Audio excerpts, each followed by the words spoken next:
what the extradition request refers to, what specific charges are against him. We know from CNN reporting earlier this year and last that there are potentially issues they want to arrest or speak to him on. There's been other reports suggesting potentially charges too. This extradition request, I think, probably confirms the existence of some charges against Mr. Assange in the United States, but exactly what they are will be key, because that will be able to, I think, influence a judge's decision as to whether or not an extradition request should be honoured. You can probably guess that, given the volume of publicity, the high-profile nature of this case, it is probably unlikely that the Home Secretary, who is due to speak in about an hour and a half, maybe more, in front of the Houses of Parliament, I understand, presumably laying out more information about how this went down and what is to happen next. It is kind of unlikely they would enable these procedures to move forwards were they not under the belief that probably the extradition request itself might end up being successful. Obviously, under British law, that's a judge's decision, but of course the Home Office have their own lawyers and own experience of how these things have gone down in the past. So obviously somebody of Julian Assange's prominence, whatever decision the courts make will be viewed through different political lenses here. But I have to say, you know, you could kind of get the feeling he probably thought this was coming. Not an accident that his colleagues laid out such a barrage of allegations against the Ecuadorian embassy in a press conference yesterday. Probably not an accident that a man who's managed to shave and keep himself quite well together over the past years suddenly grew a massive beard and began to look extraordinarily weak, not choosing to walk out of that embassy at all in the images we saw. And so I think we're in possibly for more, you might unkindly say, theatre in the weeks or months ahead as his extradition request plays out. The speed in which the UK deals with this, though, will be key, as will the judges' decisions in the days ahead, Max. OK, Nick, thank you. We've heard from Assange's US attorney, Barry Polak. He says he hopes the UK will give Mr. Assange access to proper healthcare, which he's been denied for 7 years. But more poignantly, he's saying there's been an unprecedented effort by the United States to seek to extradite a foreign journalist to face criminal charges for publishing truthful information. Is that a fair accusation? I mean, yeah, sure. Of course, you'll make that defence. I don't think you could. I don't think, as his lawyer, you wouldn't say this was journalism and nobody should be prosecuted for journalism. Is it journalism? Look, the argument is. Yes. Ultimately, it's about free speech. There's no issue about that. You mustn't call that into question. It's the case that he published all kinds of cables which we would have given Zoe, me, you, CNN, the BBC, our eye teeth to get hold of. I mean, look, I'm really Truth-telling is the right word. I'm really conflicted about this because actually, especially the interference in the US election, it was incredibly damaging. It really did blow out of all proportion the Hillary Clinton's stuff. The FBI fixated on her when there were much more damaging accusations against the Trump camp.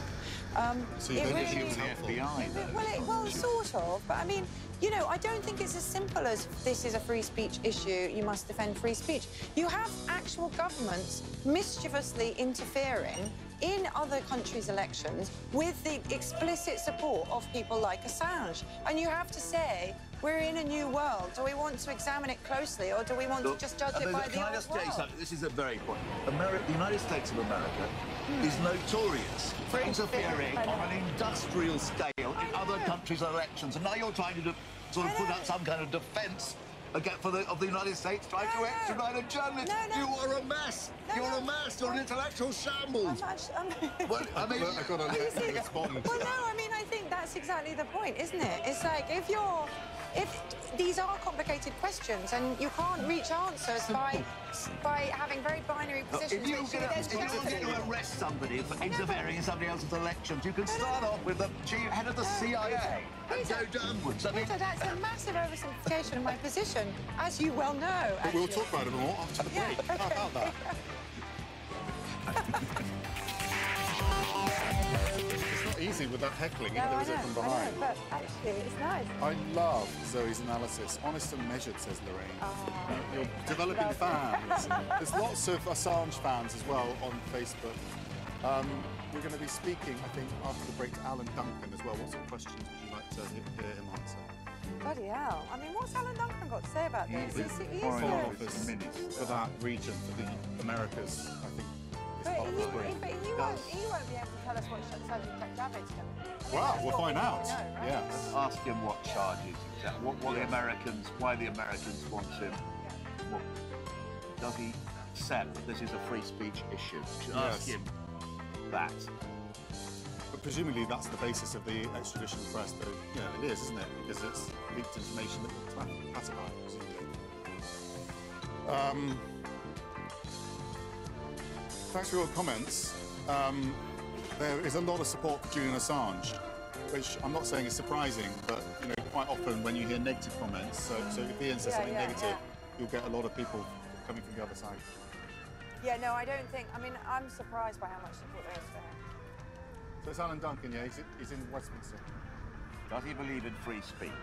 Question number one. From the Daily Mail, care of, via CNN.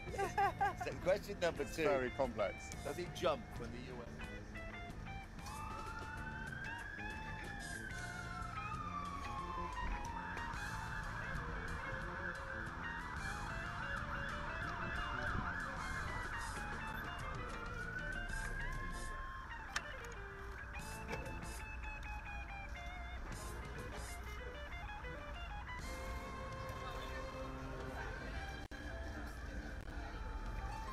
Coming to the TV show.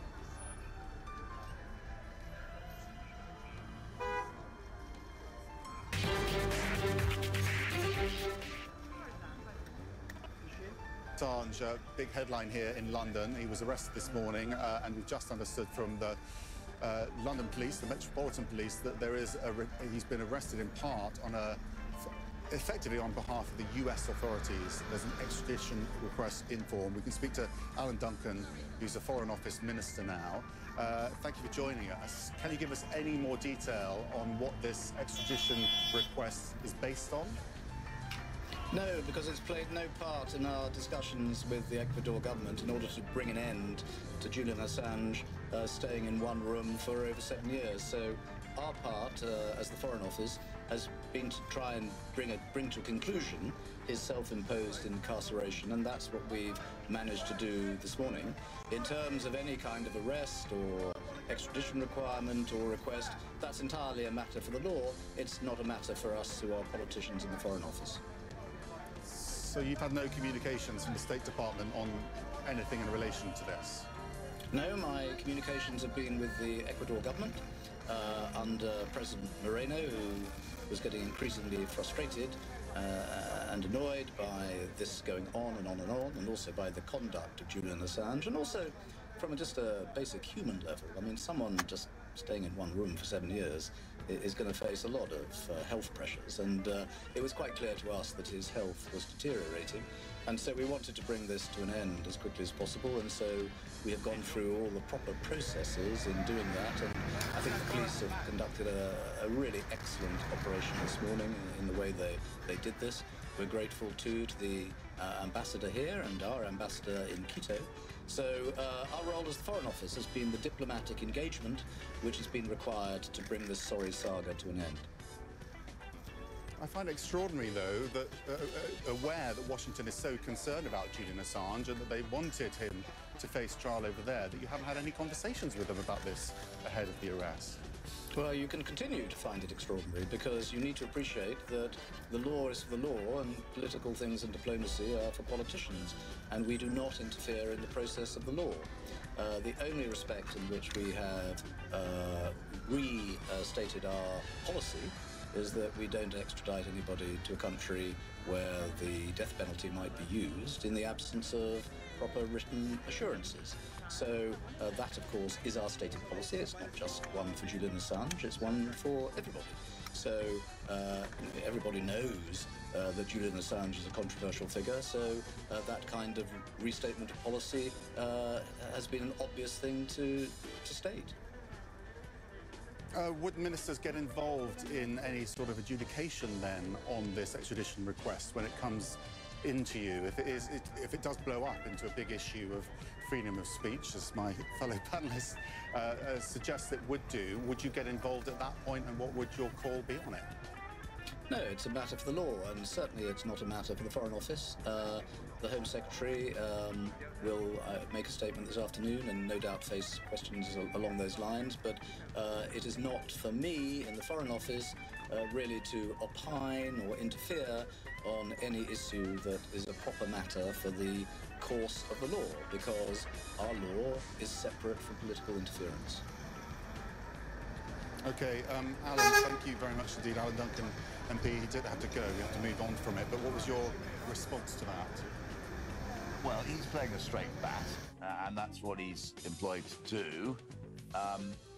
There is, however, a record of the British government interfering in extradition requests, so it's not just a matter for the law. I was just about to want to come in and ask him that question, because there are precedents where we get involved. So, was he projecting that onto the Home Office, though, as opposed to his department? What was his... Well, I mean, I saw him as, in that case, as a government representative. Yeah. I mean, I think he probably is more of the... I'm trying to remember in the McKinnon case, was it the Prime Minister or the Home Secretary? Well, she was... Theresa May was at that point Home Secretary, so she did intervene, but it wasn't a prime ministerial brief at that point. But I can't remember why not.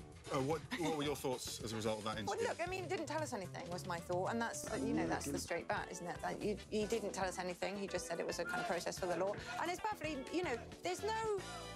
The UK government doesn't have to okay the Americans to put in extradition charges. So it's not as though we have already bowed down to their demands, you know. So we may well, and I wouldn't be surprised if we did, but at this point, all we've done is accept their extradition charge. Well, until we hear from Washington or from some lawyers in the United States, we're not going to know what the basis of this extradition request is until he appears, possibly, Issa, at Westminster Magistrates Court, which is where you are now. What are you looking out for there? I've been inside to Court 1. That's where we're expecting him to appear in roughly about 2 hours, anytime from 2 o'clock, in fact. That's what I've been told in the last couple of minutes. And then what we'll wait to hear inside is whether he will be told of his charge, whether that's espionage. But we expect what we'll hear, first of all, is whether he will have skipped bail, whether he'll be charged for skipping bail, which is a relatively low offence compared to what we're hearing in terms of the extradition requests coming from the United States. Lots for the court to consider after that. I got off the phone a few minutes ago with a US and UK lawyer who deals with extradition requests, and he was basically saying, look, this is as much as political as it is a legal process, and the court will have to look at the grounds whether, if he's extradited, is there a death penalty? Is this a political act? This is something the court will also look at as well. Is there reasonable grounds of guilt? The court will have all the documents at their disposal to reach that decision, but then ultimately it is the Home Office, the British government, Sajid Javid, will decide whether or not to extradite him. Max? Okay, we just heard from the Foreign Office as well. Foreign Secretary saying what is not acceptable is for someone to escape facing justice. And he's tried to do that for a very long time, and that's why he's not a hero. So whatever... That's the Foreign Secretary's statement. Because he was extraordinary. I can't vouch for whether what I'm going to say is true, but this is what a spokesman for... No, it's just a case made by the defence. I just don't know enough about it. The case made by people close to Assange is he would willingly have gone to Sweden at a moment's notice to face these charges, which he denied, I believe. However, he could never get assurances he would not be extradited to the United States. But how could they ever give that? Well, but on the other hand, he couldn't go without those assurances, because he said that because he's in the United States, that's that. He's in a cell. But Max is right, though. I mean, the kind of process of refusing an extradition process cannot begin until the extradition... Exactly. So they could never have given him that assurance. Never trust a Jew. War with America. Nevertheless, it was a reasonable point. So if he couldn't get a guarantee he was going to not going to be extradited, he couldn't go to Sweden. I could see that. That's why he was holed up in this place for 7 years. Fred on Facebook is waiting for Trump's tweets on this. He normally Trump's tweets this hour. He hasn't done so far. I'm not convinced he will, so I'm not sure it necessarily works for his base. He's not a very discretion is the better part of valour president, is he? So if he's not saying anything, it's because he's going to make a decision which contradicts his earlier statements. We will Depends be on what bringing Fox News says about it. Well, we'll see. We will be following all of this for you throughout the day. Do listen again to the debate as well. The fiery arguments that have been had. Go to Apple Podcasts, look up CNN Talk. Thank you for watching. We'll be back in just a moment with the latest update for you.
from a distance away.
aseguró que durante su estadía en la embajada en Londres.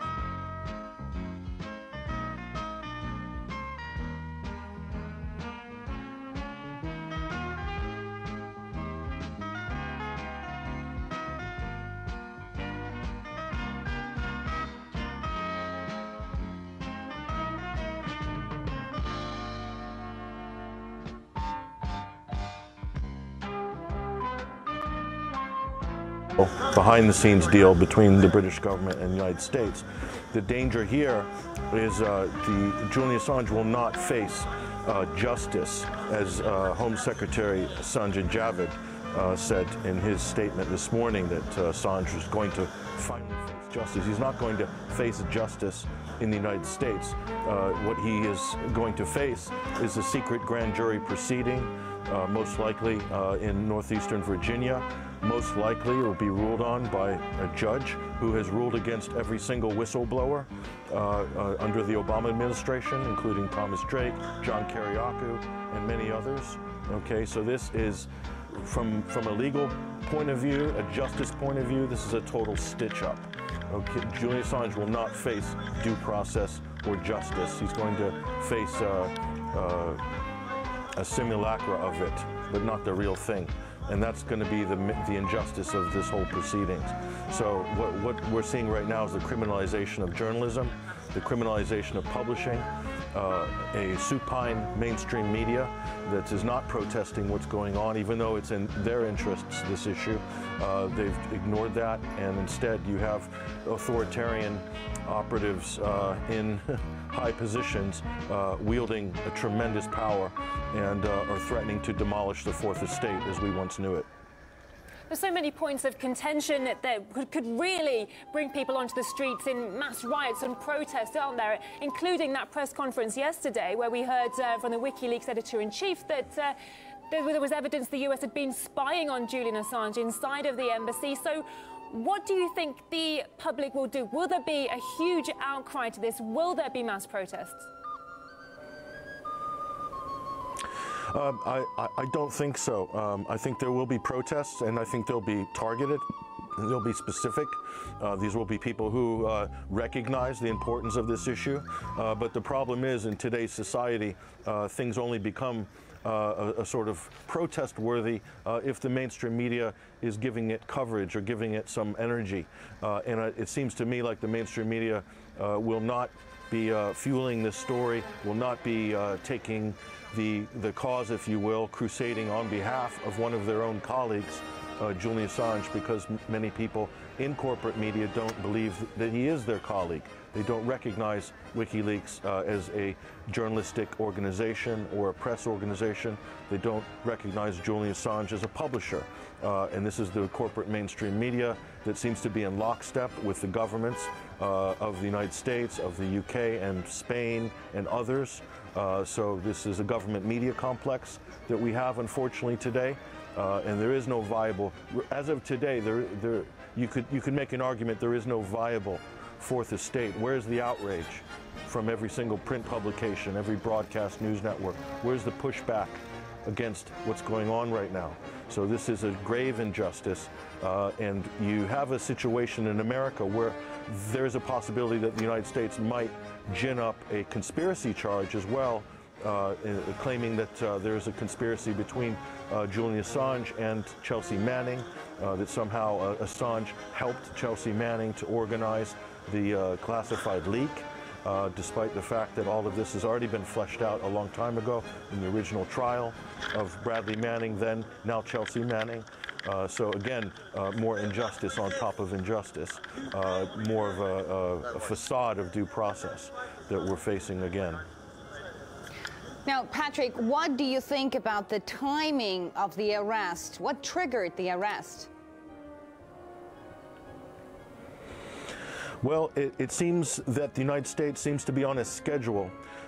If you look at, I personally do believe that this is directly connected with the imprisonment of Chelsea Manning only a few weeks ago for refusing to basically rat on Julian Assange or sort of give up Julian Assange, and so the United States authorities have thrown Chelsea Manning into solitary confinement for a long period of time. I'm not sure if she still is, but this is to coerce her to sort of turn evidence for that secretive grand jury in Virginia.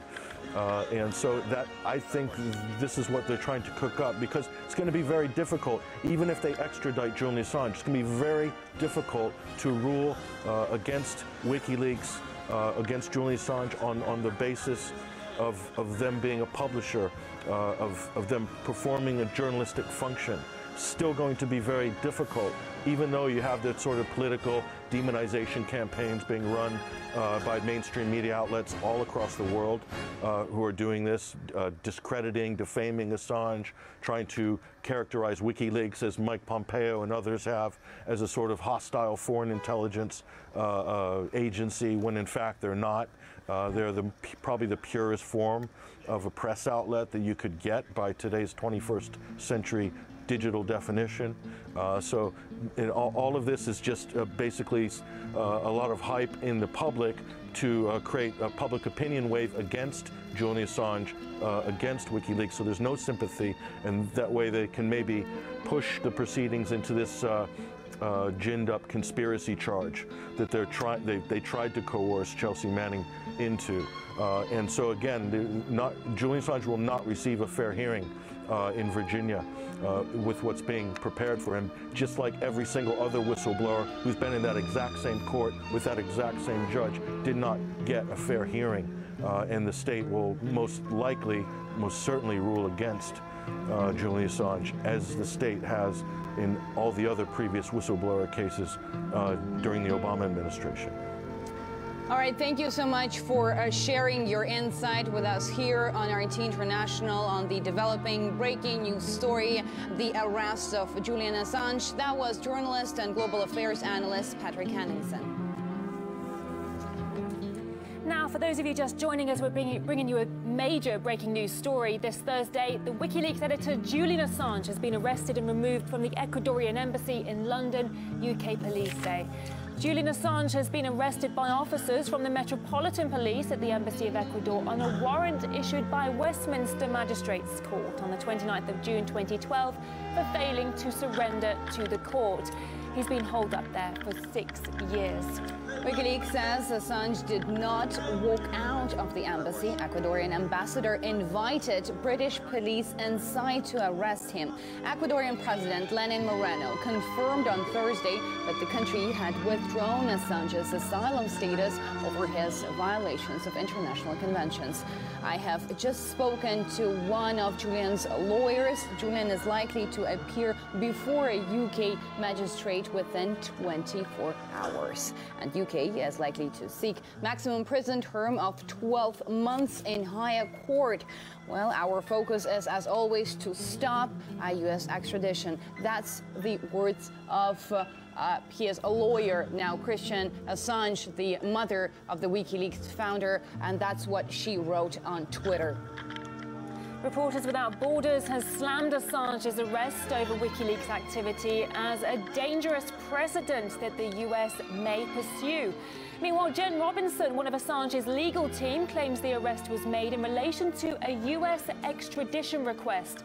Sources told the Press Association that police were invited to the embassy and made the arrest shortly after 10 a.m. It was a planned operation, said the source. Well, the mother of WikiLeaks whistleblowing website's founder, Julian Assange, said on Thursday, citing her son's lawyer, that Assange, arrested earlier in the day, was likely to appear before a UK magistrates court within 24 hours, adding that the United Kingdom was likely to seek a maximum prison term of 12 months for him in a higher court. Well, the Ecuadorian president has laid out the reasons for why the embassy allowed police to arrest Julian Assange. Lenin Moreno says the whistleblower repeatedly violated international conventions and protocols. Buenos días. Ecuador es un país generoso y de brazos abiertos. El nuestro es un gobierno respetuoso de los principios del derecho internacional, entre ellos la institución del asilo. El concederlo o retirarlo es facultad soberana del Estado ecuatoriano. Hoy anuncio que la conducta irrespetuosa y agresiva del señor Julian Assange, las declaraciones descorteses y amenazantes de su organización aliada en contra del Ecuador y sobre todo la transgresión de los convenios internacionales han llevado la situación a un punto en que el asilo del señor Assange es insostenible e inviable. Ecuador, soberanamente, da por finalizado el asilo diplomático otorgado al señor Assange en el año 2012. Por 6 años y 10 meses, el pueblo ecuatoriano ha garantizado los derechos humanos del señor Assange y ha cubierto sus necesidades cotidianas en las instalaciones de nuestra embajada en Londres. Well, Assange gained notoriety back in 2010 when WikiLeaks released huge troves of documents about America's wars in Iraq and Afghanistan, as well as hundreds of thousands of U.S. diplomatic cables. Assange said the leaks contained evidence of thousands of war crimes. Let's discuss this further now on the discuss the implications really of Assange's arrest.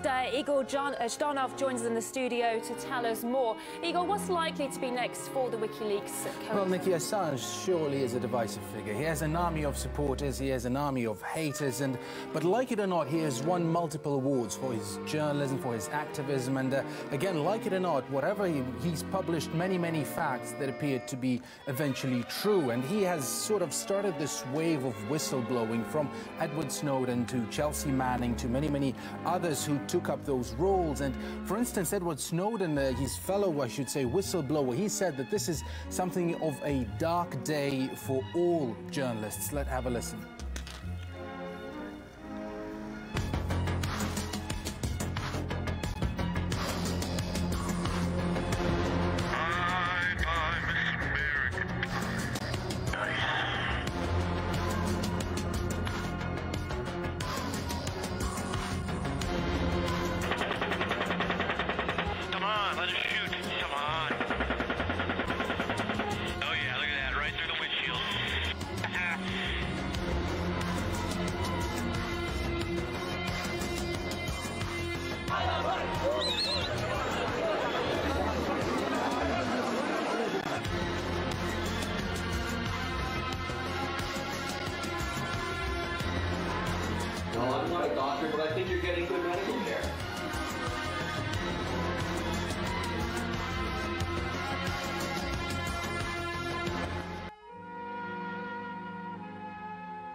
CIA joyful Julian Assange in 2012, beard man as a body double.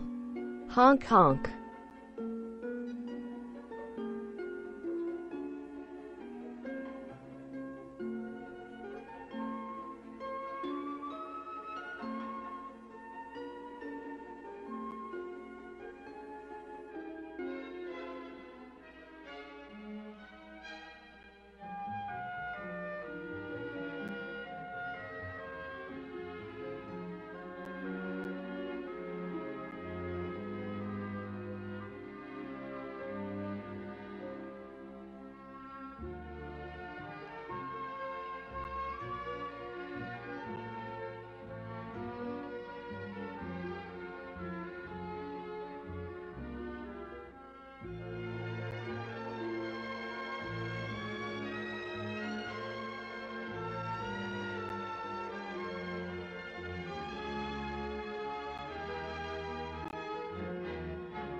into the embassy to drag a publisher of Like It or Not, award-winning journalism, out of the building are going to end up in the history books.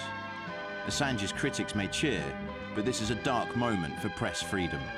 So, as you can see, this could be a bit of a dangerous precedent for, not just for journalists, but generally for people, for activists who unearth certain facts that basically who cross the biggest and the largest superpower in the world. Absolutely. I think what's become so obvious today, especially since Assange was removed from the Ecuadorian embassy, is how much of a divisive figure he is. We've got two extremes. We've got the people who love him and think he's a hero, and we've got the people who absolutely hate him. And it's so apparent in the tweets and the comments that we've seen. Like saying that he's not above justice, that like nobody's above justice, and so Assange should face that, and others saying that, well, this is just witch-hunting persecution. Absolutely. Just two tweets I'm going to read to you, two comments on the removal of Assange, just to illustrate how, you know, how different the two sides view this. We've got Snowden, as you were talking about yourself, Edward Snowden, saying images of Ecuador's ambassador inviting the UK's secret police into the embassy to drag a publisher of Like It or Not award-winning journalism out of the building are going to end up in the history books. This will end up in the history books. Assange's critics may cheer, but this is a dark moment for press freedom. That's Edward Snowden. And then on the other hand, we have the British Foreign Secretary, Jeremy Hunt, saying Julian Assange is no hero and no one is above the law. He's hidden from the truth for years. Thank you, Ecuador and President Lenin Moreno, for your cooperation to ensure Assange faces justice. So there we have it in two tweets. Indeed, right there. That's exactly what I was talking about. You mean, some people are saying that it's a persecution, others are saying that, well, thank you for your assistance, Ecuador. Now we're going to prosecute this criminal. Love him or hate him, today is an historic day for everybody, Honk especially honk. Assange and his family. Well, let's go to a guest now. Igor Zhdanov, thank you. I believe we do have a guest now. We can talk live to independent journalist Luc Rivet. Welcome to the program here on RT International. Now, let's talk about the timing of the arrest. What do you think triggered this to happen now? Difficult to say. That's a really difficult question. Obviously, it's in 2017 that Mike Pompeo, at the time CIA director, started to file the charges. That is, of course, what is behind this. It's not the issue of the British Metropolitan Police looking at the bail that he escaped, the 10 days bail to take refuge in the Ecuadorian embassy. It is what the Americans want, is to get him extradited to the US. So I don't know why at this moment. Maybe because the Americans could persuade Ecuador to take away the asylum status of Assange. That's possible. Mr. Rivet, for do apologise for interrupting you, but we have live pictures of Assange, so we are going to take our viewers there, but we will come back to you as soon as we can. Okay, for our viewers at home, we're showing you live pictures of Julian Assange outside the court. I do believe we have our correspondent there. So we will be bringing you some live commentary from there as soon as we can. Let's return to our guest for the moment until we get some better pictures. Back to you, Mr. Luc Rivet. Thank you for hanging on. Coming back to the issue of timing, we were saying we're not quite sure what prompted the arrest of Assange or the his removal from the Ecuadorian embassy and subsequent arrest to happen today. However, some people might be looking at this and thinking, well, it's quite curious that it should happen just the morning after the editor-in-chief of WikiLeaks gave that press conference accusing the US of spying on Julian Assange in the embassy. Do you think that there's something in that?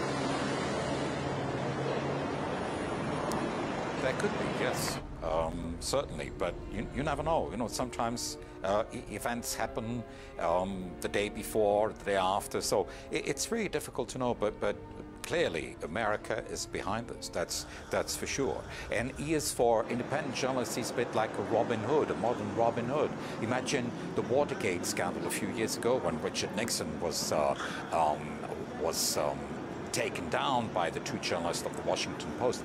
It was before the internet. Today, the real Robin Hood of internet is Julian Assange for the independent press. And everybody used what he revealed, of course, on Clinton, on the war in Iraq, on the war in Afghanistan. So this is a sad day for independent journalism. If he is extradited to the US, of course, it will take some time, certainly a year, if he gets a penalty from the court in the UK to send him to prison in the UK for a few months, 12 months, I hear. After that, what he faces is life in prison in the US. But given the fact that UK police confirmed that Assange was arrested in relation to an extradition warrant on behalf of the US, can we say that we might expect some kind of a secret indictment to take place within the next 24 hours or within the next week? I'm not aware of anything of the kind, but it's very possible. It's very possible that it's being written at the moment. You don't know, or else the Americans, knowing that he is in the hands of the British police now, and he will, he goes to court in the UK. They have some time to prepare themselves to file the documents to get him extradited to the US. But of course, high treason in the US, that's the death penalty. I'm sure it wouldn't go to that, but he faces life in prison, and I hope he has good lawyers. As our correspondent just highlighted, Julian Assange is such a divisive figure. You've got those who hate him, who are in very powerful positions, but then you have his very passionate supporters, these people that come out onto the streets and camp outside the embassy, and a lot of prominent celebrities as well who use their voices to call for his freedom. Is it a case of who screams the loudest that will determine Assange's future? I mean, we do live in an age where it is power to the people. Social media has enabled people to have their voices heard. Will things cancel out? Can the people, his supporters, shout louder than the authorities? I think it could play a role, certainly in the UK, in Europe, because it wouldn't play the same way in the US. In the US, not only the Republican Mike Pompeo is after him, but also the Democrats, of course, who hate his guts for what he did to Hillary Clinton by revealing all the emails that Mrs. Clinton didn't even protect. So the deep state in the US, Washington deep state, the Democrats hate his guts. So he won't be defended by Democrats or Republicans if he comes to the US. But in Europe, of course, the voice of the people who try to defend this new Robin Hood can be heard, and the British government will listen to them. It will be quite difficult for them to simply extradite Assange to the US without further process, Certainly among the main news broadcasters, this is taking precedent. It's the headline of the day, certainly in the UK as well, and potentially in the US. How about there in Belgium? Are the news actively covering it? Oh, certainly. I mean, every person in journalism, every person in politics, all politicians are watching what happens now. So it's in the news, of course, like everywhere else, and there will be repercussions throughout Europe. The wave from Paris to Berlin to Brussels, everywhere. Everybody will talk about it here at the European Commission. I'm sure people are talking about it and following the news, because it's as we talk that things are being decided. So it's not yet clear what the positions will be at the European Commission or in the different governments of Europe that will have to say something. Sweden, for example, where he was accused of rape, strange accusations that were dropped since then. But that was also maybe in Sweden the influence of America that started this, So it's difficult to know, but very probably there will be heavy reactions of people defending Assange in Europe, in every capital. All right, thank you so much for bringing us your insight here on RT International. Mr. Luc Rivet, thank you very much. Thank you. Well, amongst the media scrum in London, our correspondent Polly Boyko is there waiting to catch sight of Julian Assange. Let's cross live to her now. Polly, what are we hearing and what are we seeing outside where you are now? Well, we just caught a glimpse, actually.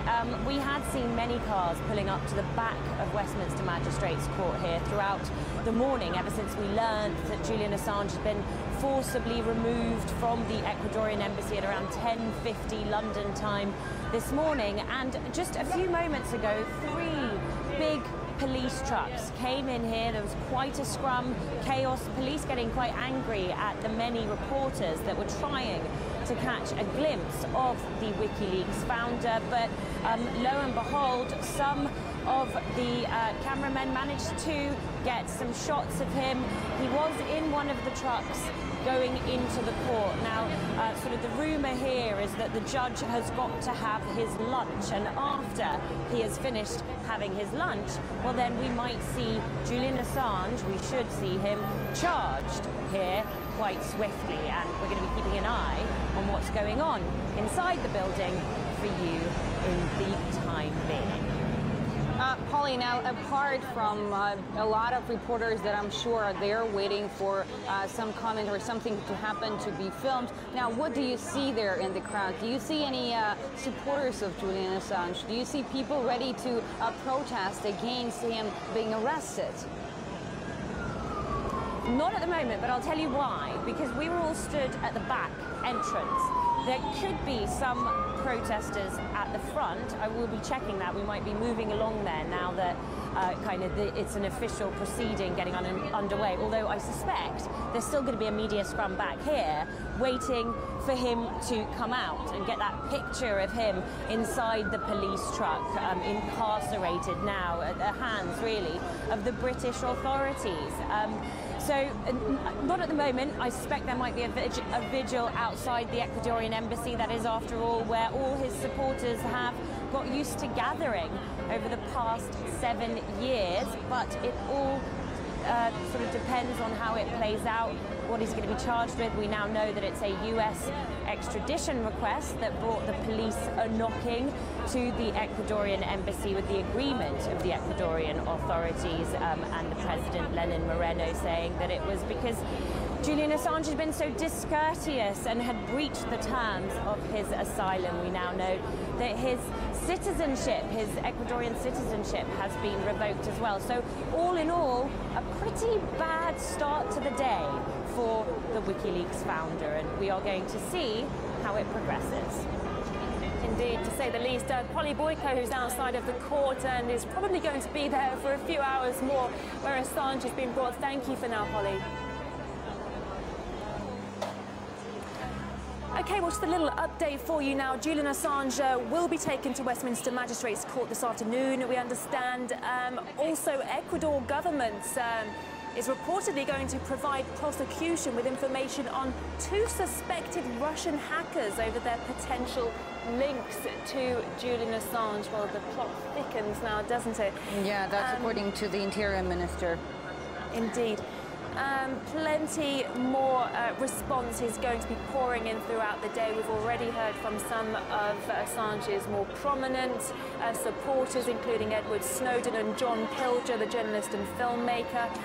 British Foreign Secretary has spoken out, calling Assange, saying Assange is no hero and no one is above the law. We probably will be hearing from the UK Prime Minister Theresa May later in the day, who's probably grateful of the huge distraction given everything that's going on with Brexit at the moment.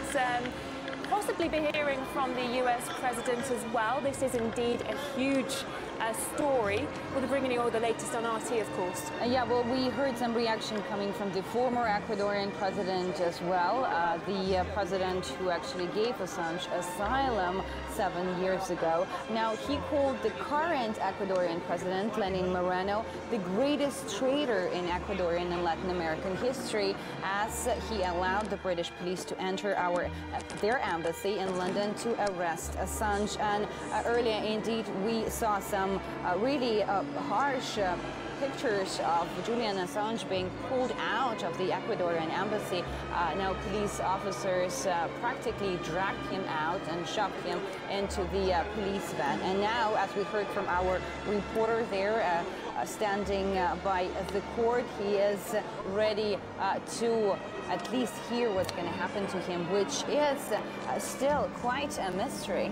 Indeed, those extraordinary pictures that Medina was just talking about of Assange being physically carried out of the Ecuadorian embassy this morning, those were exclusive images captured by RT's Rupley video agency, and we are hoping to bring you plenty more exclusives throughout the day. We're now waiting outside of the court, so we understand Assange is having something to eat, and then we may get more of a glimpse of him. But do stay tuned for all the latest news, information and video on Julian Assange. Meanwhile, in an earlier interview, Slovenian philosopher Slavoj Žižek said that the U.S. goal was to punish WikiLeaks for its investigative journalism. But never forget under what terrifying economic and political pressure Ecuador is at this moment. Point 2.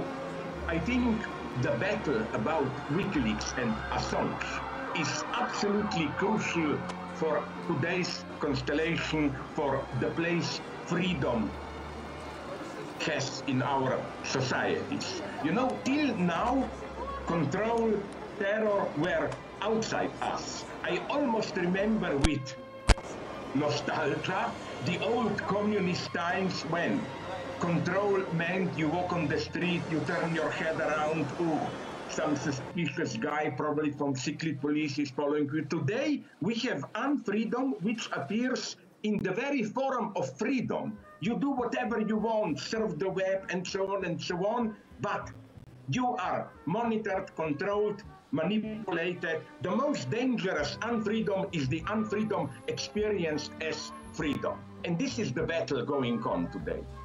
And here, WikiLeaks plays a crucial role. We often make fun of the Chinese. Yes, they have this patriotic standing and so on. But, okay, we should criticize this. But don't forget, we in the West are doing exactly the same, maybe in a slightly more subtle way. So yes, this is maybe the crucial struggle today. Who will control the WikiLeaks? And in this sense, since all our lives, even at its most, at their more material aspect, are regulated by digital space, who will control our lives?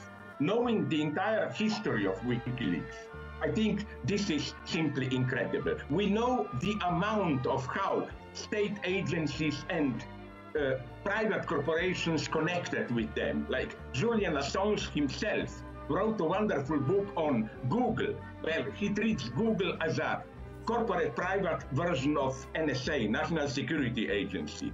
With all that going on, to now claim that WikiLeaks Assange are agents of espionage is ridiculous. Second thing, we tend to forget that Assange is not an American citizen. This already should make us suspicious. My God, he's an Australian citizen. What did Australia do, if anything, in the last years to defend one of its own citizens? Nothing. That should make us suspicious. And another ominous development, you know that now Kelsey Manning is arrested, held in solitary confinement, precisely in order to force her to give data on her contacts with WikiLeaks. What is in preparation, we know well, it's not just to punish Assange, it's to proclaim WikiLeaks and the activity with which WikiLeaks is associated as, to put it bluntly, we know this, as a new form of terrorism. This is what those in power on the global scene will try to do now, to criminalize this type of independent news sharing whose symbolists are WikiLeaks. Okay, well, let's bring in social and environmental justice campaigner George Barder now to discuss the fallout over Assange further. Mr. Barder, always a pleasure to have you with us. We've just heard that the UK Prime Minister Theresa May says she hopes the UK Commons will welcome the news of Thursday's arrest of the WikiLeaks founder Julian Assange. Theresa May, deeply unpopular at the moment over the whole Brexit shenanigans. How will this decision or her show of support for the US, how will that affect her popularity, do you think? Can you repeat the end of the question? How will her what report, sorry? Do you think that her showing staunch support for the US in its stance against Assange will affect her popularity? I think it's one of those issues that divide political opinion. I think people on my side of the fence generally, I mean, though the waters have very much been muddied to some extent by, you know, accusations of sexual misconduct from Sweden a few years ago, charges which have been dropped. I think many progressives recognise that WikiLeaks has done a historically incredibly significant job in terms of exposing at incredible scale, in undeniable detail, the machinations of basically modern imperial power. And I think the key thing to understand about the significance of WikiLeaks historically is that there's a huge difference between understanding that things are generally going on. So, you know, that, of course, the US has all sorts of behind-the-scenes influence in terms of geopolitics on numerous governments across the world. There's a big difference between that general awareness combined with a plausible deniability on behalf of governments like the UK and the US. There's a big difference between that and actually having the hard evidence. You know, having it in black and white, in, you know, email after email, cable after cable, showing the interactions between Hillary Clinton's State Department, for instance, and other agencies about, you know, their attitude to Syria, and basically saying that, you know, they weren't going to offer air support, but they were basically fine with Muslims killing other Muslims. You know, there's all sorts of kind of dirtiness that has been, you know, a feature of imperial power for many centuries in, you know, in the UK, in the US, I'm sure in Russia, you know, in anywhere that there's been power. And I think the detail that it is conveyed in terms of the crimes of state and the undermining of democracy in countless ways, I think has been a huge service to freedom in the greater scheme of things. And so not surprisingly, the right wing that Theresa May represents, you know, similarly to, you know, the even more right wing that Donald Trump represents, not surprisingly, they will celebrate absolutely the arrest of Assange. But I think it's telling that there was this plausible deniability since 2012 that they were actually going to arrest him on extradition charges, because when the Swedish charges were levelled against him, Assange said categorically, I will answer these charges.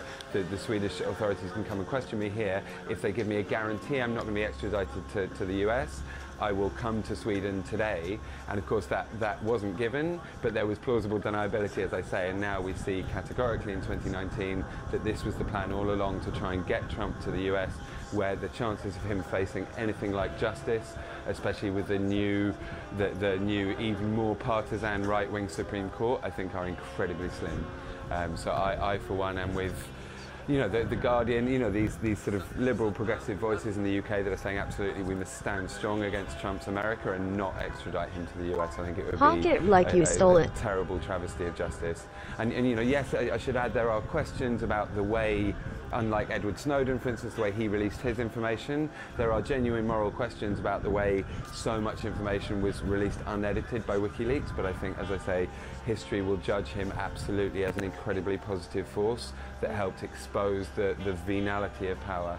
And I hope it will be part of moving us towards a more genuinely democratic and equal world. Georgia, for those who support Assange and champion him as a hero, it would have been quite upsetting, I expect, to see him be forcibly carried out of the embassy this morning. He looked very frail, he looked awful, to be honest, and he was shouting and being carried out. It wasn't very nice to see. Since then, we have received an image of him inside the police van where he's doing a thumbs up to the cameras. So do you think this is a sign that, you know, his spirit isn't broken yet? You know, he's a man with a plan. He still thinks he has a case. Oh, I don't think his spirit is broken. I mean, I think, you know, anyone holed up, you know, mainly in a single room for 7 or 8 years is going to struggle in terms of mental health, especially knowing that, you know, on the other side of when you know, walk out that door one day, you could end up, you know, killed perhaps. I mean, there are many in the US that for years have called for charges of high treason, which would see him executed. I mean, if he does go to the US, I think probably, I mean, I'm not a legal expert, but I think the most likely thing is that he will get thrown away for life. You know, so obviously he has been a very terrifying situation, but I think there's no indication that his commitment to exposing the truth of what power does behind the scenes is any less now than it ever was. And so, certainly he looks, he looked reasonably kind of wild when he came out, but I think that's somewhat to be expected. And, yes, it's upsetting, but I think, as I say, the service that WikiLeaks and others have done in the last few years to expose the way power really works is really vital, especially in the context of, all this stuff we still see in the mainstream media accusing, Russia and many others who I'm sure, like many so-called great powers, do what they can to have influence across the world and, undermine elections, whatever it is. What WikiLeaks has shown is that, of course, the US is undermining elections in every single part of the world. I mean, we know from numerous State Department cables, when Hillary Clinton was there, but not just Hillary Clinton, effectively talking about how so-and-so proposed new leader of so-and-so country was effectively unacceptable, so needed to be replaced with somebody else. The empire is live and well, and the more we can expose that, the greater our chances of moving towards a sort of sane, just and compassionate world where we actually start dealing with the very real problems, like the fact that we are destroying all the living systems of the planet and we have very little time to turn that round. I'm also part of a movement called Extinction Rebellion, which is going to hit the headlines again next Monday, and I would love us to be able to really move on to the actual important issues on which our future survival and peaceable well-being on this planet depend. George, it's Medina here in the studio. I would like to ask you about what do you think about the timing of the arrest, given the fact that this unprecedented arrest of Julian Assange took place only a day after WikiLeaks editor-in-chief claimed that an extensive spying operations was conducted against Assange in the Ecuadorian embassy, and he also added that the operation was designed to get Assange extradited. Now, let's listen to the WikiLeaks editor-in-chief about what was revealed. WikiLeaks uncovered an extensive spying operation against Julian Assange within the Ecuadorian embassy. Julian Assange has been living in a sort of a Truman Show-like situation inside the embassy. What we have established is that security cameras were used to monitor his every move, and quite likely shared with the Trump administration. A few weeks ago, we learned that some individuals in Spain were passing around the information that they had a massive trove of documents relating to Julian Assange. I got a email back from the individual identifying himself as PM, where he said this material has a price. The price is from 3 million euros. It was photographs of Julian inside the embassy, visitors' logs, further photographs. Well, do you think that the timing is rather suspicious? Don't you think that these two events are connected? Well, I mean, for people that don't understand what's been going on a little bit behind the scenes, there's been a shift in administration in Ecuador from Rafael Correa's administration that was, famous amongst progressives around the world for really taking on in some really important ways the neoliberal Thatcherite orthodoxy that's been ruling the world for the last 30, 40 years and doing things very sort of heretical to US power, like trying to take some of the natural resource wealth of Ecuador and actually invest it in poor people and the services they need. And that kind of thing is very much a threat of a good example to US corporate power. Somewhat, I mean, to link it to the UK, somewhat in the way that the EU and its programs of taxing the rich reasonably and paying for normal people to have services. These things get in the way of the vision of the right-wing billionaires, the Kochs and the Robert Mercers who are funding Brexit and Trump, because they want to get rid of that as an example for anyone across the world to see, and the same in Ecuador. And so we now have a new administration, and it was mentioned earlier that Rafael Correa tweeted about the treacherous nature of this act by the now leader of Ecuador, and it seems that he's implicated. It appears in alleged money laundering and corruption, all sorts of other things. So it doesn't seem surprising at all that as the administration shifted, and Ecuador is now incredibly dependent on the IMF for loans that are keeping it afloat, with the US as the greatest contributor, it seems not at all surprising that they've been trying to collect evidence on Julian Assange Assange that they are planning to use in, you know, a post-extradition case where he can become a scapegoat for the right wing in the US to frame themselves as the bastions of freedom and democracy by framing Assange as the opposite, essentially. And that kind of scapegoating and the sort of new McCarthyism that it represents, and the wider picture in which journalists across the world have been under attack like never before in my lifetime. I think it's really important to have that sense of the bigger picture and where Julian Assange and the fight to protect him come into it. This is relevant to all journalists across the world, I would say. Yeah, he's such a divisive figure, isn't he? You've got those who love him, those who hate him. So where do you think, or do you expect the UK media to fall? Do you think they will rally in support of him? No, I mean, for anyone that doesn't know the UK very well, we have a media that is sort of 90% roughly, right-wing and, right-wing billionaire-owned, corporate-funded. So we have the BBC that, relative to the Daily Mail and the Murdoch press, seems kind of relatively progressive, but actually is, especially when there's a right-wing government, incredibly constrained in what it can report. We have The Guardian and The Independent, which, relative to the rest of them, are sort of centre-left, and The Guardian, to its credit, has come out very strongly with an editorial saying we mustn't extradite him, it would be absolutely the wrong thing. But I would assume that the vast majority of the predominantly right-wing press will effectively step in line, as we're meant to, as the kind of US poodle, behind what Trump's America wants. And to contextualise this in terms of Brexit is very important, because obviously if we are to leave the EU and a viable trading arrangement with our nearest partner, then we will effectively be a supplicant to Trump's America in terms of some sort of horrible trade deal that there will be all sorts of pressure to sign, and the right-wing media will certainly be behind that in various ways.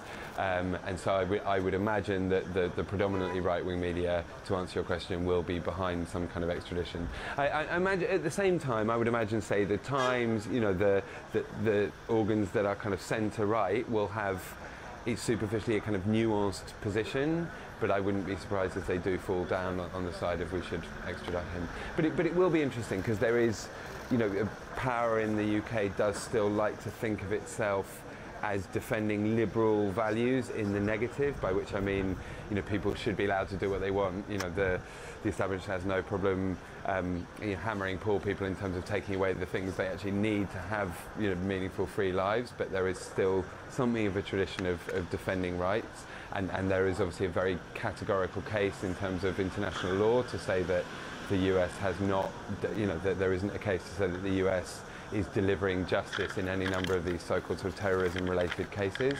So it will be interesting, but like I said, I think it will probably end up with the right wing, and i.e. the majority generally falling in line behind the American extradition request. George, thanks for joining us on RT International on today, well, this very historic day, I'd have to say.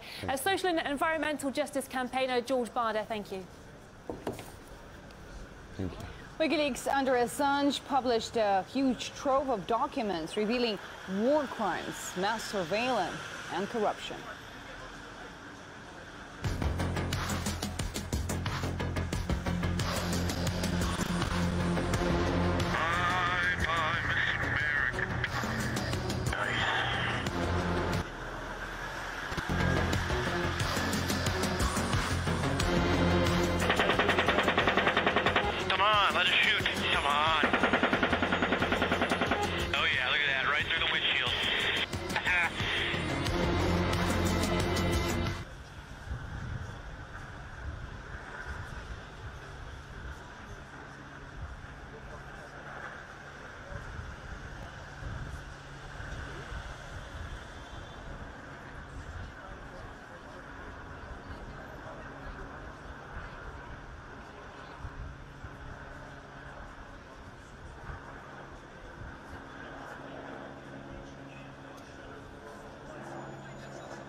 The whistleblower Julian Assange has been arrested and removed forcibly from the Ecuadorian embassy in London.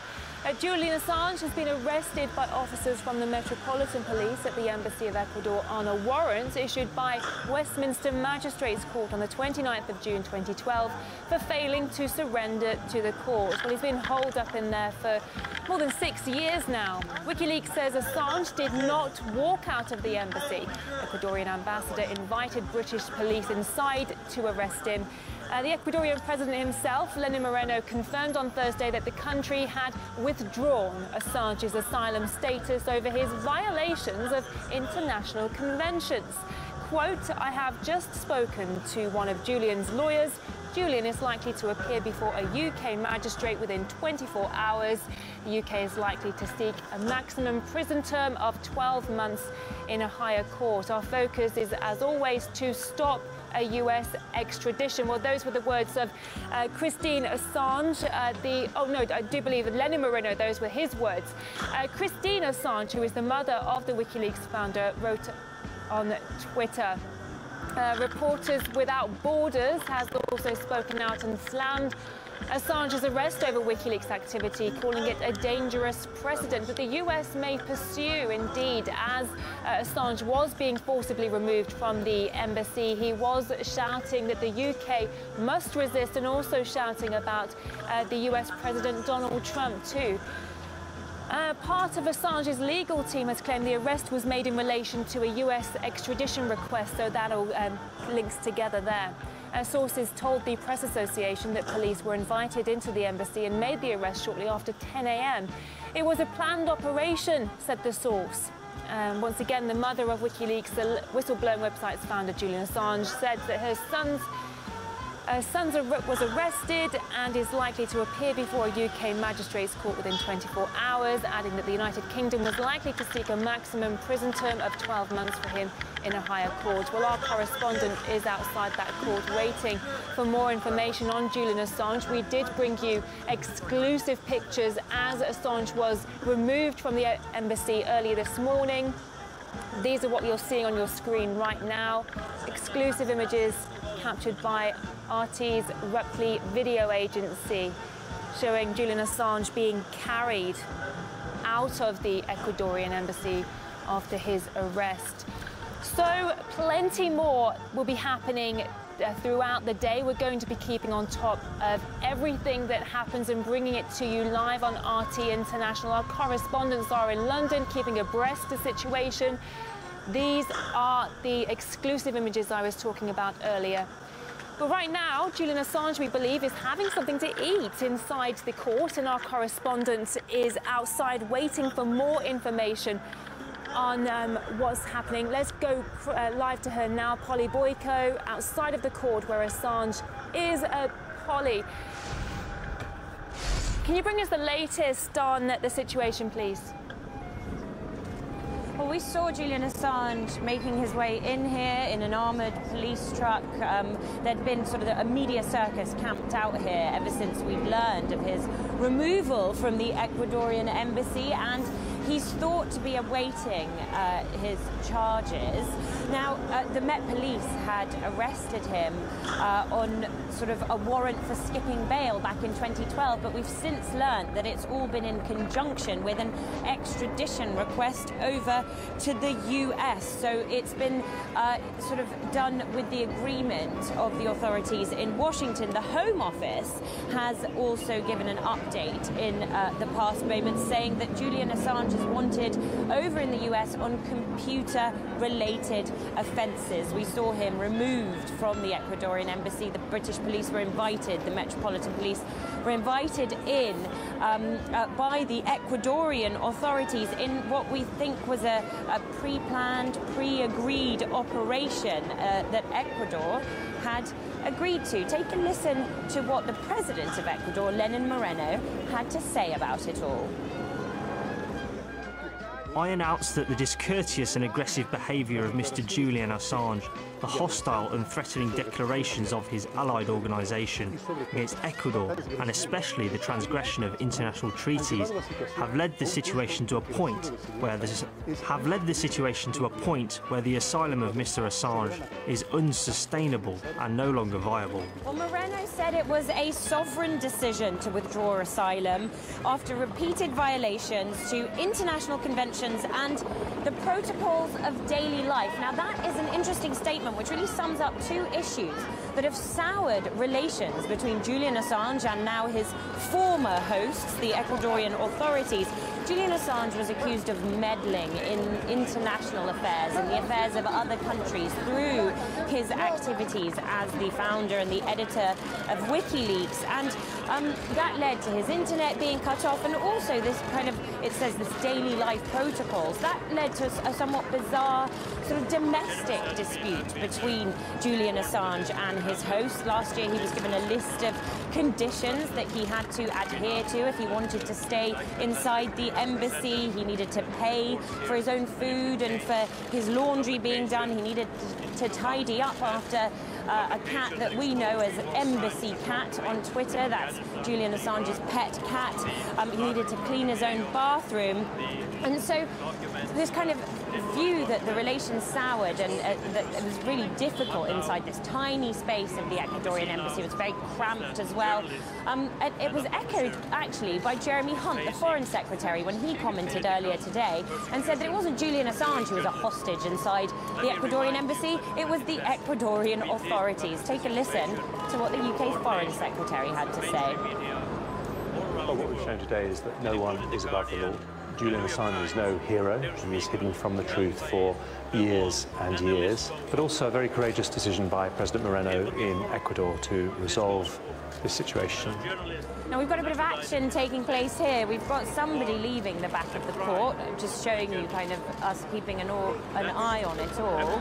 I'm not sure what that means yet, but I will continue telling you about what's been happening in response to this news of Julian Assange being in police custody. Theresa May says she hopes, Theresa May, the Prime Minister of the UK, says she hopes that the Commons, the politicians there, welcome Julian Assange's arrest. Now, Julian Assange had spent 7 years in the Ecuadorian embassy. He sought asylum there in 2012. And the charges over which he sought asylum, and kind of the extradition request, have since been dropped.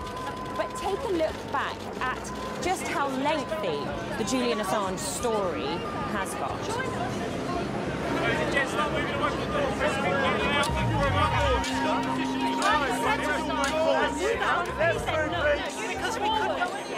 Guys, why did you move forward?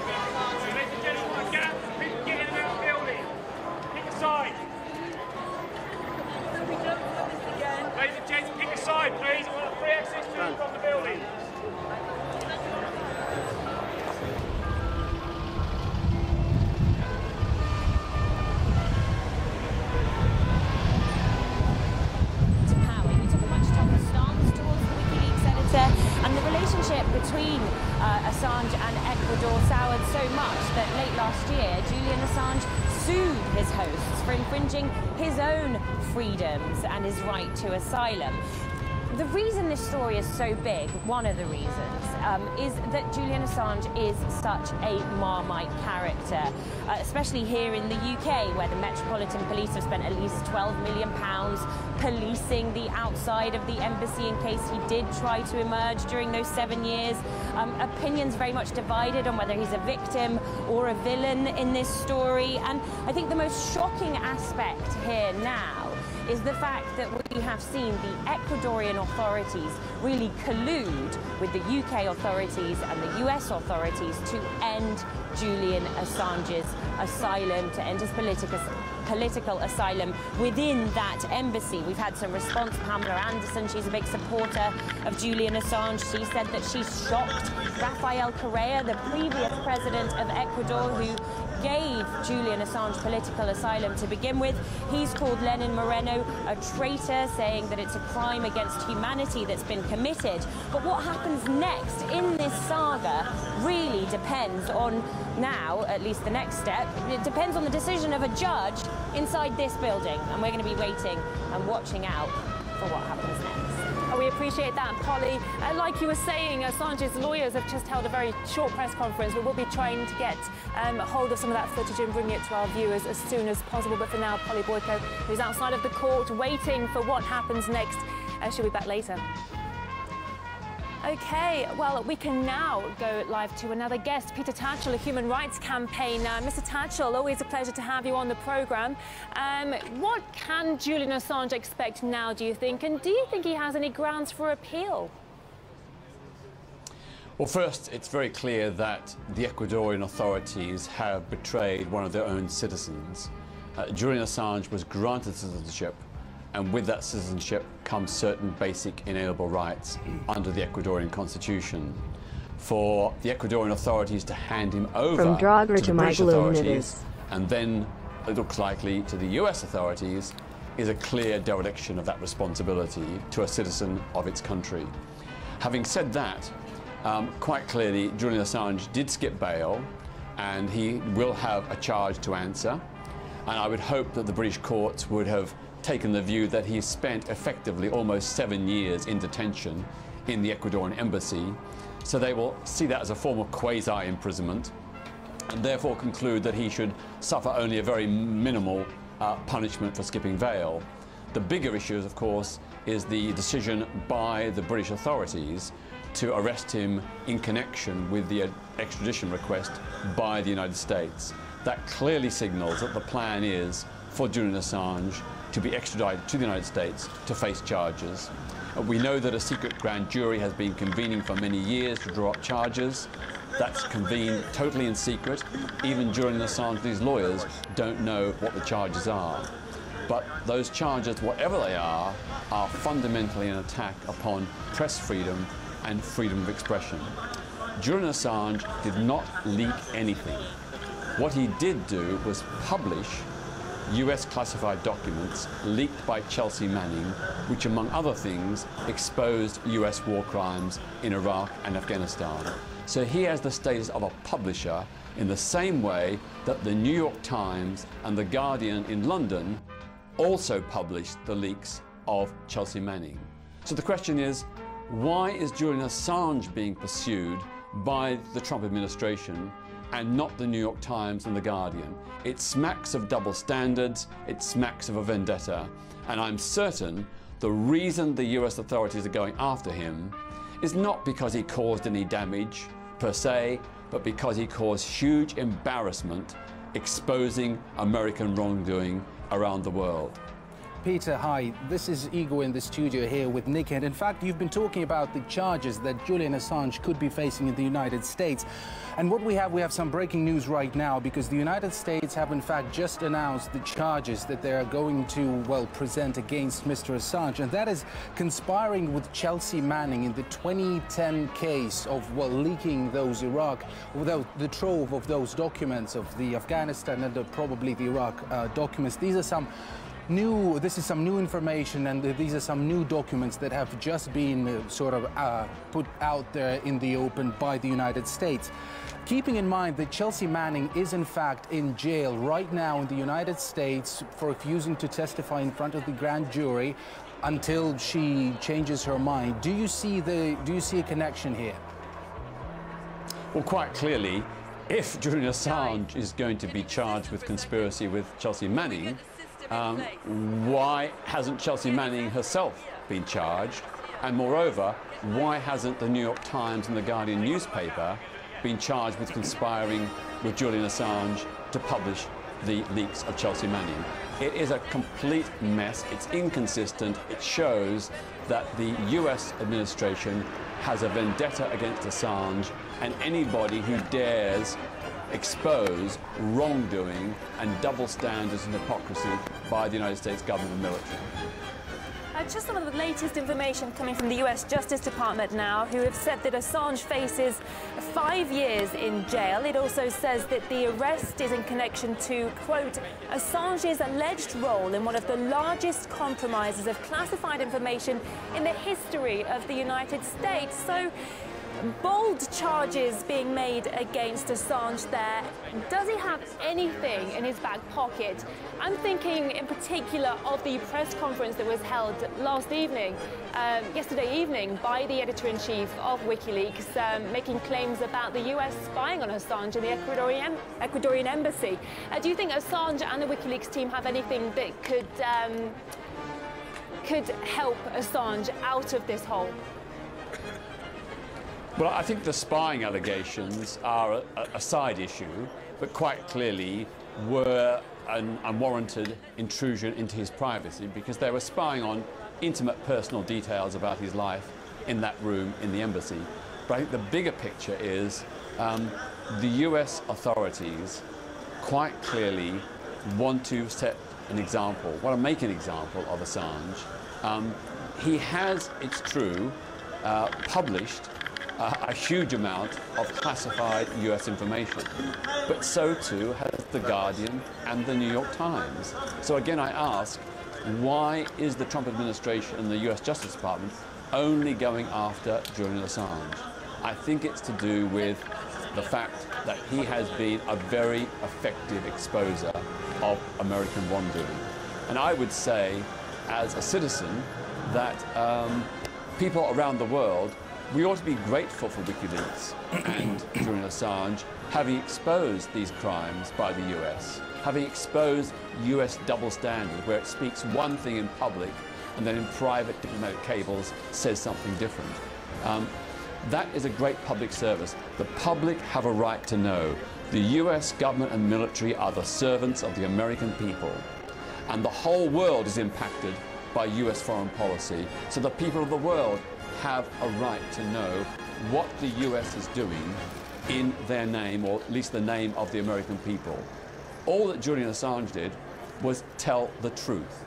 Why should he be punished for simply telling the truth about the bad things the US government and military has been doing? It doesn't make sense. It contravenes, I think, his human rights, and I think he's got a very strong argument under the US First Amendment and international human rights law regarding freedom of the press and freedom of expression. He's got a very strong case to defend himself. The trouble is, will he get a fair trial? I'm very, very skeptical, even doubtful. Well, you're clearly a supporter of Assange, and there are many passionate supporters of Assange in the UK. Do you expect protests? Well, I think there's already quite a crowd outside the court, and I think as word spreads, those protests will grow. Many people, do have a very, dichotomous view about Assange. You love him or loathe him. I think, sadly, the sexual assault allegations, which I've always argued he should answer, and he's always been willing to answer, I think they have clouded the issue and maybe melted away some of his support. But on the issue of exposing human rights abuses and government complicity, he is to be supported 100%. Peter Tatchell, human rights campaigner, thank you for sharing your thoughts with us. We appreciate it.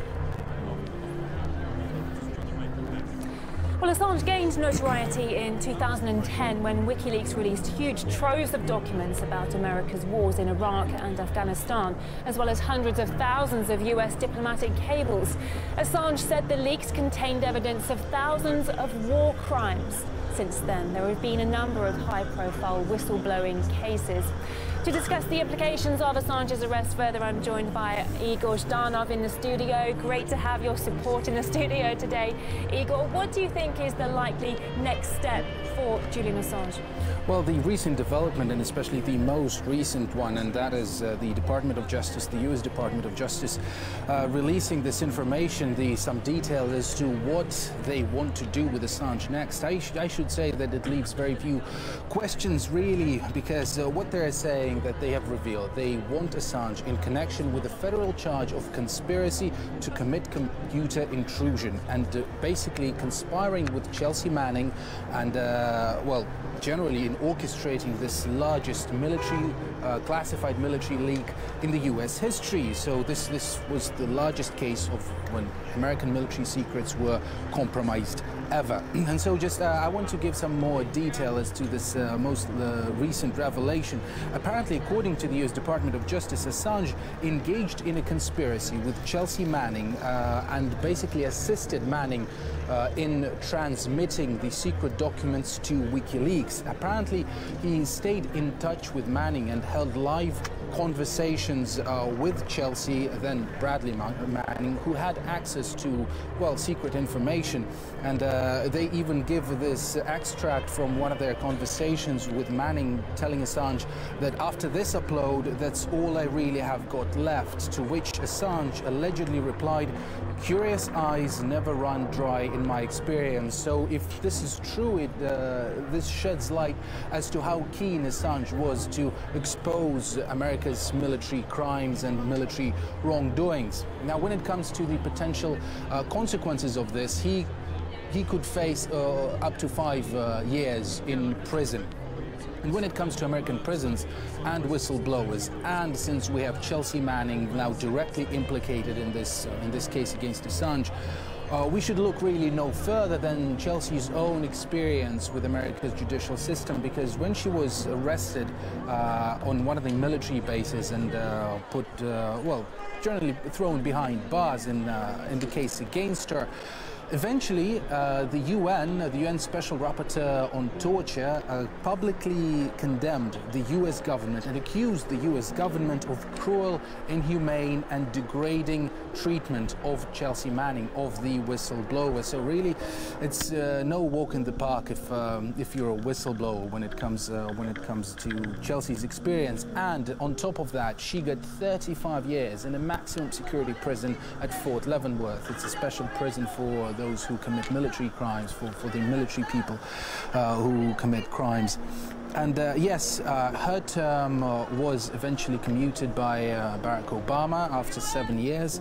But again, now she is in jail again because a U.S. court wanted her to testify in a WikiLeaks case. What a coincidence.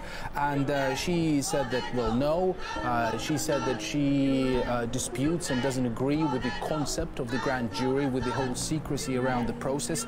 And that anyways, she said that she had already revealed everything that she knew in a case during the investigation into her wrongdoings.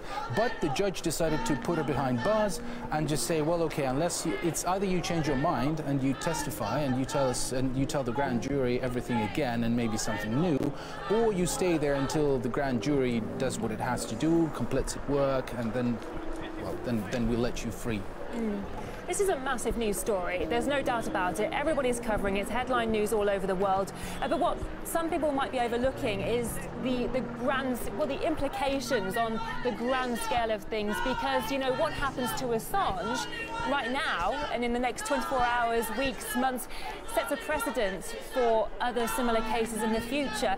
We've heard from Edward Snowden, who's obviously had something to say about Assange's arrest, calling it a dark moment for press freedom. Similarly, we have John Pilger, the journalist and filmmaker, also a fan of Assange, saying this is a warning to all journalists. So, do you think what we're seeing right now is a watershed moment? Something like it, especially for investigative journalists. And it's interesting you mentioned John Pilger, because he was the one who interviewed Assange and interviewed Assange for RT. And we showed that interview of John Pilger with Assange a few years ago when that happened.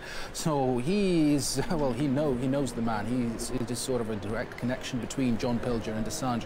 So I'd say it does. I kind of understand that reaction coming from him, coming from John Pilger, from Edward Snowden. In fact, I think we do have a short clip of Edward Snowden, like a full voiced quote as to what he had to say on his Twitter feed. Let's listen to that Snowden's tweet. Images of Ecuador's ambassador inviting the UK's secret police into the embassy to drag a publisher of Like It or Not, award-winning journalism, out of the building are going to end up in the history books. Assange's critics may cheer, but this is a dark moment for press freedom.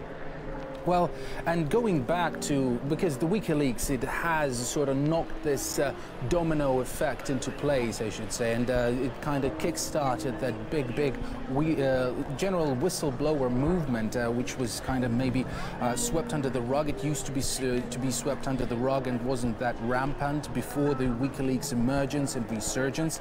And all these names of Edward Snowden, of Chelsea Manning, all of that, hugely well known, and indeed, I mean, the WikiLeaks the website has been implicated in the case of 2016 elections, because that was the website that published all the diplomatic cables and some of the emails from Hillary Clinton's server.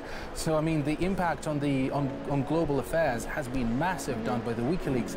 But I just want to focus now on what started this tsunami of leaks, and that happened in 2010 with the Afghan war document leak, and then of course it got to the Iraq war document leak, I think, which came 2 years afterwards. We prepared a short clip for you, basically like a rundown of things of what WikiLeaks has had to reveal in the past few years. Let's have a look.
How much feathers WikiLeaks and Assange personally stirred up in Washington, and because all those years that he's spent inside the Ecuadorian embassy, the US have been keen on, well, they minced no words when it came to Assange, and Donald Trump built much of his election campaign on the promises of persecuting whistleblowers, and now what I think we're seeing is that thing just basically being kicked into effect.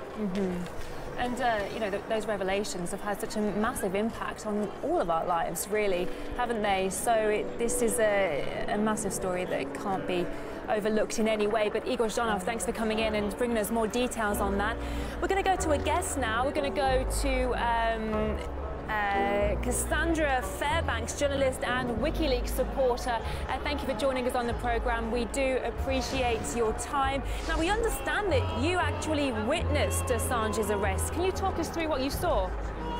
No, I didn't witness his arrest. I was in London over the weekend. I flew there when they tweeted out that his arrest was imminent, and I confronted some of the undercover cops who were seen arresting him today. You spent a lot of time outside of the embassy in the build-up to the arrest, and you say you saw suspicious activity. Can you elaborate on that? Yeah, so I visited him, and there was a car, or I went to the Ecuadorian embassy, and there was a car that was sitting outside for 20 hours. They had shifts of people rotating through every 6 or so hours, and another car that was sitting with their spotlight on the embassy. So I had confronted both of them. They said they weren't media, and then they wouldn't answer whether or not they were law enforcement, but they claimed not to know what WikiLeaks even was. And they were seen arresting him today. I also visited Julian in the embassy on March 25th, so about 2 weeks ago, and he got into a big confrontation with the ambassador. Well, the Department of Justice, the US Department of Justice, has just officially made a connection between Julian Assange and Chelsea Manning when it comes to their case against WikiLeaks. What do you make of the timing of Julian Assange's arrest in the UK, given the fact that Chelsea Manning is right now in a US jail? I mean, it's all obviously coordinated. I think that this has been planned for a long time, and the Ecuadorian government was just looking and making excuses to put him into the hands of the United States government, where he's definitely not going to get a fair trial. What do you think the arrest of Julian Assange means for press freedom? I mean, on the larger scale of things, do you think this is a watershed moment? Yeah, I think that this is a really, really dark day for press freedom.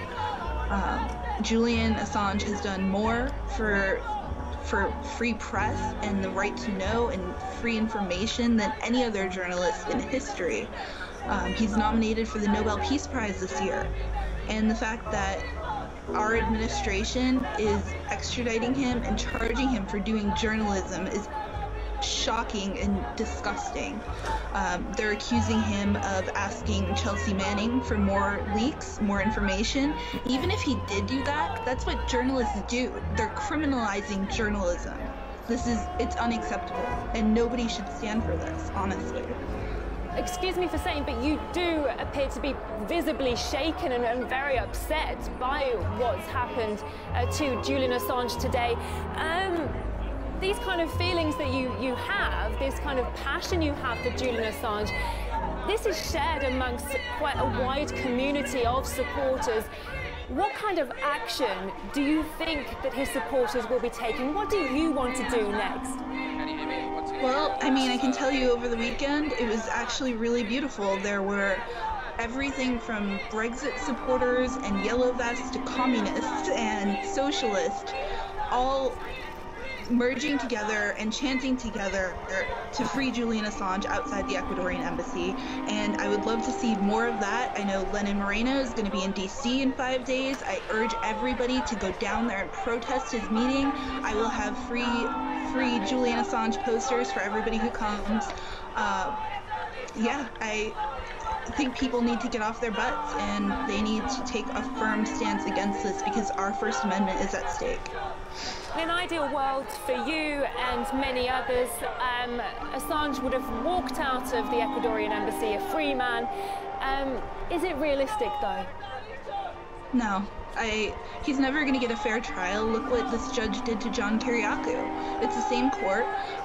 They dismissed 72 motions that John Kiriakou had filed, this judge. They're known for pursuing these national security cases, and there's not a snowball's chance that if he's extradited here, he'll have a fair shot. There's no way. We understand that a lot of his supporters... I'm really emotional about that. Oh no, please.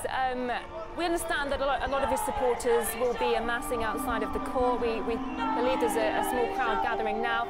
Will you be going there yourself, or what kind of action will you be taking personally, if any?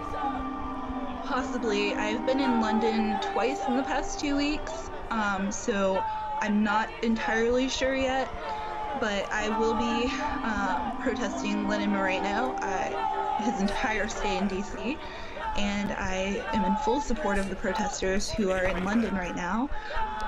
Like I said, I had visited Julian just 2 weeks ago, and I'm glad that everybody can finally see the the toll that this has been taking on him and the torture that he's been going through in the embassy, and I hope that it galvanizes people to get out into the streets and protest this. Cassandra, the statement by the Department of Justice says that Julian Assange faces a maximum of 5 years in prison if he found guilty, and it also says, and let me do a quick readout, actual sentences for federal crimes are typically less than the maximum penalties. Do you see it as a positive sign that the maximum sentence is 5 years? It's not 35 like what Chelsea Manning got in the maximum security prison. And also they're saying that the protocol, and normally it's even less than that. What do you make of that? I don't trust anything that they're saying. They can still add charges on. I'm sure that that's their jumping off point, but I am not going to be shocked if they end up tacking on a ton of charges like they did to Chelsea Manning. They didn't spend $25 million staking out an embassy for 5 years of, to put him in jail for 5 years. It's just not, I don't think that's their intention. The US has, let's face it, always hated Julian Assange, but the US that was there when Assange went into the Ecuadorian embassy is very different to the US we have now. We have President Trump at the helm. So how much of an impact has the new president, fairly new president, had on what has happened today and what will happen to Julian Assange? Well, I think that Julian believed that President Trump has ramped up the efforts to persecute him, and I think that he was correct. And I mean, Donald Trump, when Jeff Sessions said that arresting Julian Assange was a priority, Donald Trump said that he was okay with that. And I think that he is very desperate to be liked, and that this will get him liked. So I'm not holding my breath for him to do anything. Cassandra, the WikiLeaks, it played a big role in the 2016 presidential election, so to speak, and because it was the website that published all the troves of the documents that it got from the DNC, from the hacked DNC server. Do you see that eventually catching up on Assange and possibly adding to the charges? I mean, it's possible. I don't know. I'm hoping not, but you gotta also keep in mind there was the Vault 7 leak, which was the largest CIA leak in history. There's a lot of material that they're really angry about, and I'm sure that there's going to be enormous charges added on, and I just hope that they're not Espionage Act or Patriot Act. I hope that he can somehow get a fair trial, but I'm not holding my breath. For supporters like yourself, I mean, seeing Assange being carried out forcibly of the embassy this morning was quite upsetting, wasn't it? He didn't look good. He was shouting. He was being forced into a police van. No one's going to look good in that situation. Later, we did get a picture of him inside a police van giving a thumbs up. I mean, a sign to you that his spirit's not broken, that there's still fight left in him, you think? Well, no, his fight is definitely not broken. As I said, I visited him just a couple weeks ago, and he got into a massive argument with the ambassador at Ecuador. I wrote about this. WikiLeaks confirmed it on their Twitter. He accused the Ecuadorian ambassador of being an agent of the U.S. government. He accused him of aiding the U.S. and spying on him, and all of it seems to be true. I mean, what kind of government allows another nation to enter their embassy to arrest somebody with asylum? It's shocking, and they've been trying to break his spirit, but they haven't. And I saw it firsthand when I was there. He was fighting, and I think he'll continue to do so. Okay, just an update for you and for our viewers as well. Assange is now in court. He's given another thumbs up to his supporters, appearing calm and confident as the judge asked him where his lawyers were. So we'll be bringing you more details on that. But for now, Cassandra Fairbanks, journalist and WikiLeaks supporter, thank you very much for your time. Thank you for having me. Well, according to Scotland Yard, it was the US who requested the extradition of Julian Assange.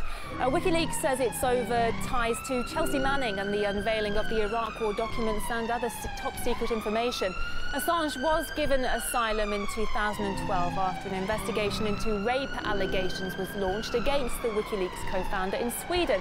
Well, those were later suspended in 2017. Here's a look back now at how the case unfolded.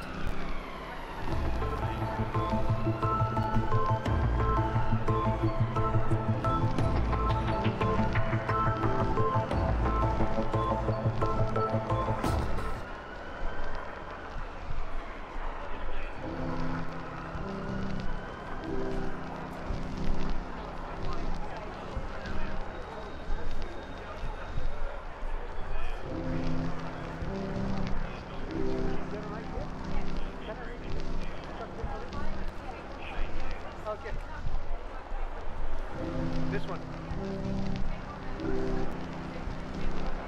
I might just do it.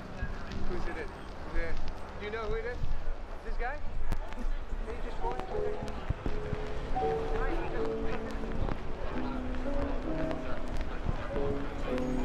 Breaking news this Thursday. Whistleblower and WikiLeaks co-founder Julian Assange was arrested inside the Ecuadorian embassy in London on Thursday morning after Ecuador revoked his asylum. British police say the arrest was made in part following an extradition request from the United States, which wants him on alleged computer hacking offences. Assange has been taken to Westminster Magistrates Court. We will continue to bring you all of the latest updates as the story develops.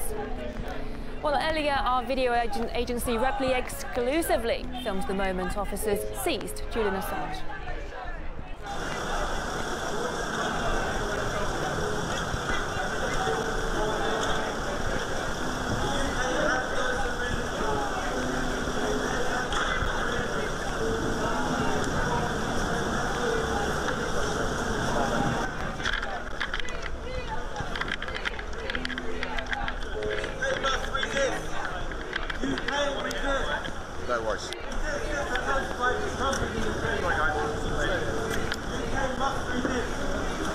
Well, that was this morning. Right now, Julian Assange is sitting in the dock waiting for proceedings to get underway in court.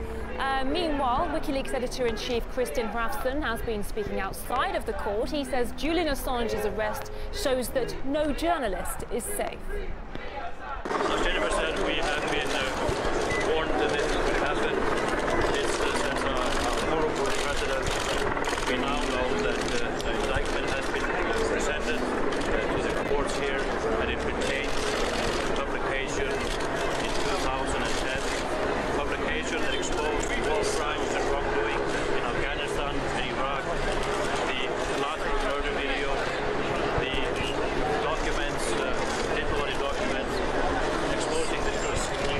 But now, what we see now is that a journalist and a publisher is facing political persecution for doing journalism. Let me remind you that in 2010 we did publish this information in coordination with mainstream media all around the world. It included The Guardian, The New York Times, Der Spiegel, El País, Le Monde, and the list goes on. It would be horrible if this goes forward, that a journalist is extradited to the United States for the crime of doing journalism.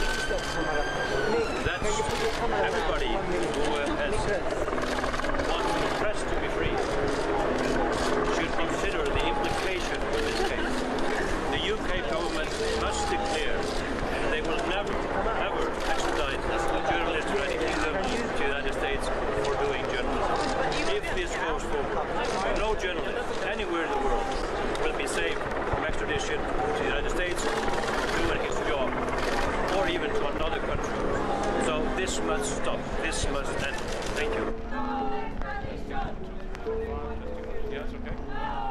Scotland Yard has said Assange has been arrested on a warrant issued by Westminster Magistrates Court in June 2012 and following a US extradition request. Well, he'd spent almost 7 years inside of the Ecuadorian embassy. We have our correspondent in London now following all the latest twists and turns.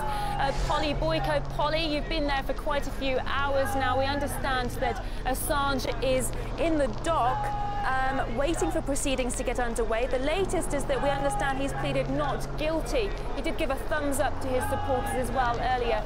What more are you hearing from outside the court there? Well, the supporters have moved to outside the front of the court. We had been round the back waiting for his arrival and for the arrival of the police and the legal team, but here we've got quite a spectacle, really. His supporters, the ones that we've got used to seeing outside the Ecuadorian embassy, are now here. There's a bit of a demonstration happening by the front entrance to the court, and we are waiting for Assange's legal team to emerge from here as soon as those court proceedings are concluded. Now, the latest update that I have is that he's been charged, Julian Assange has been charged over in the US on charges of a computer hacking conspiracy. So that's come from the Justice Department, and throughout his 7-year exile inside the Ecuadorian embassy, Julian Assange and his legal team had repeatedly voiced concerns that this was specifically what they feared. They feared this extradition, this potential for extradition to the United States, and it turns out now that the US and the UK and Ecuador have collectively played that card against Julian Assange. He was forcibly removed from the Ecuadorian embassy at around 10:50 this morning. The Ecuadorian authorities had invited the British police, the Metropolitan Police, to enter the embassy building and remove Julian Assange. It seemed to be a pre-planned operation. And take a listen to what the president of Ecuador, Lenin Moreno, had to say about it. I announced that the discourteous and aggressive behaviour of Mr. Julian Assange, the hostile and threatening declarations of his allied organisation against Ecuador, and especially the transgression of international treaties, have led the situation to a point where the asylum of Mr. Assange is unsustainable and no longer viable. And Moreno said that it was a sovereign decision to withdraw asylum to Julian Assange after repeated violations to international conventions and daily life protocols. And I think those two issues there are really quite illustrative of the reasons that relations soured between Julian Assange and his hosts.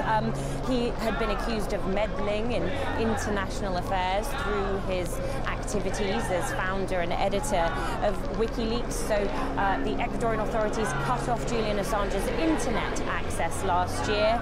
And also there was a somewhat sort of bizarre domestic dispute between the Ecuadorian hosts and Assange. They gave him a list of conditions to adhere to last year.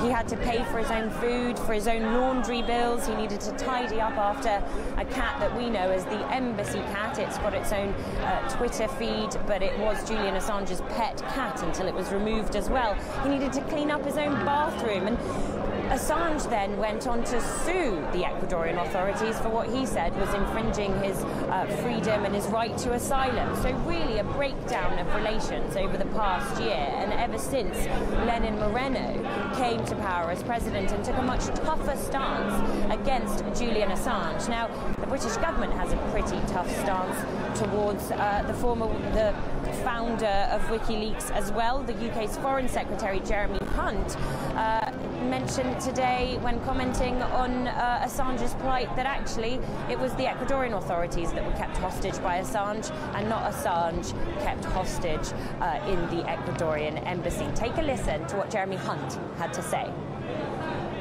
Well, what we've shown today is that no one is above the law. Julian Assange is no hero. He is hidden from the truth for years and years, but also a very courageous decision by President Moreno in Ecuador to resolve this situation. Well, Theresa May has said that she hopes that the Commons, so the politicians here in the British Parliament, welcome the arrest of Julian Assange. So she's expressed kind of that particular message. Now, Julian Assange, as I said, spent 7 years inside the Ecuadorian embassy. He went in and sought asylum there back in 2012 over charges that have since been dropped. Take a look back at just how long this saga really is.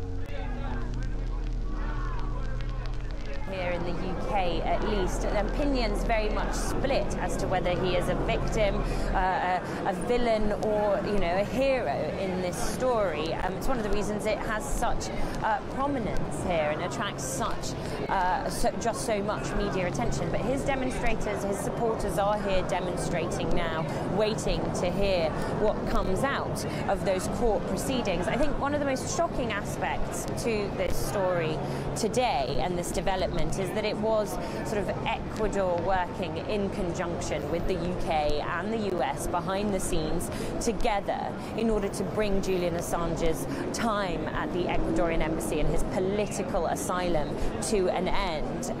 We've heard Pamela Anderson, she's a big supporter of Julian Assange. She said that she's shocked by what's happened. Rafael Correa, the former president of Ecuador, has said that that Lenin Moreno is a traitor for what he's done. But it really divides opinion, and we're just waiting to see what the next legal steps will be. As soon as the court proceedings are over, we expect to hear from Julian Assange's legal team, and we'll see what they plan to do next. Well, thanks for keeping on top of it for us, Polly. It was only a matter of time, wasn't it, before those protests, the supporters of Assange gathered outside of the court. How big is the crowd at the moment, and what kind of things do they have written on their placards there? I just saw one just behind you that said something about the US. My vision isn't that great, Nikki, but I can see Free Julian Assange on one of the placards.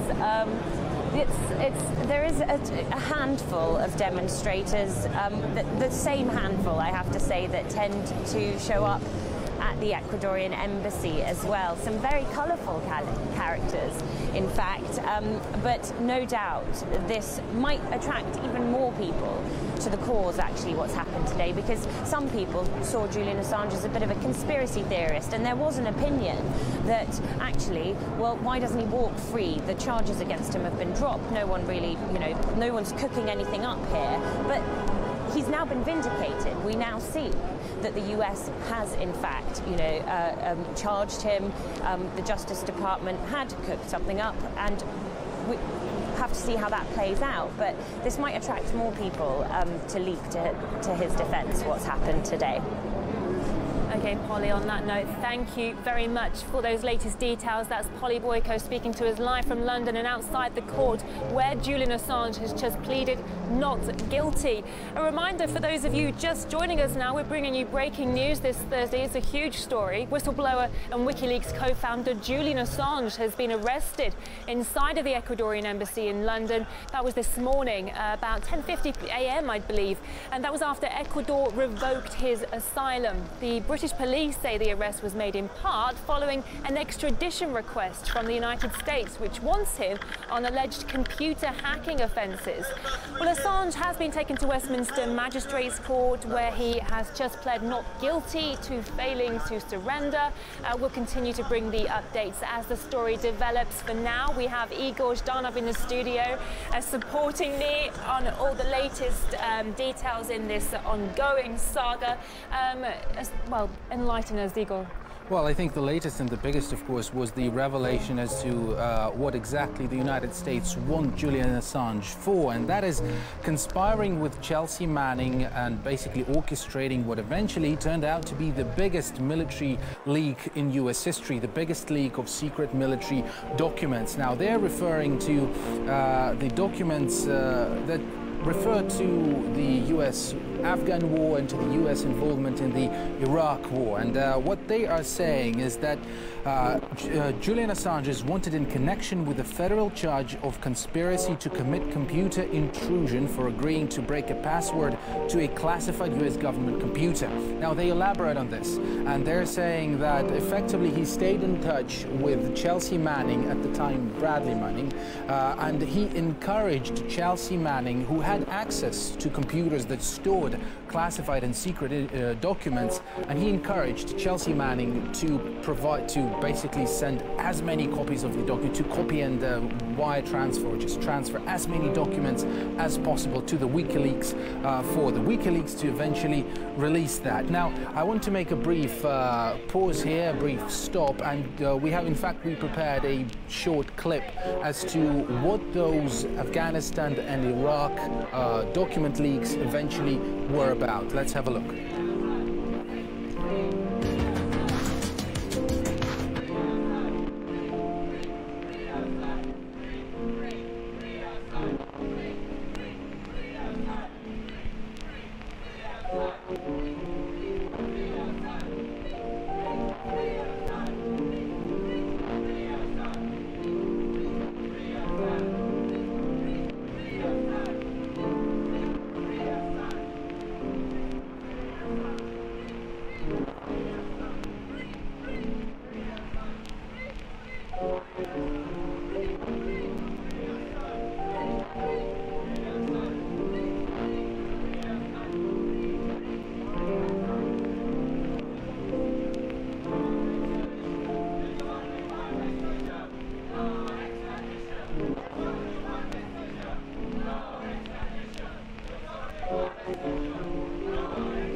Who love him and champion him, and those who believe him to be the ultimate villain. But he really does. Assange means so much to many people, and you know, on the one hand, he represents press freedom, so this is a watershed moment, isn't it?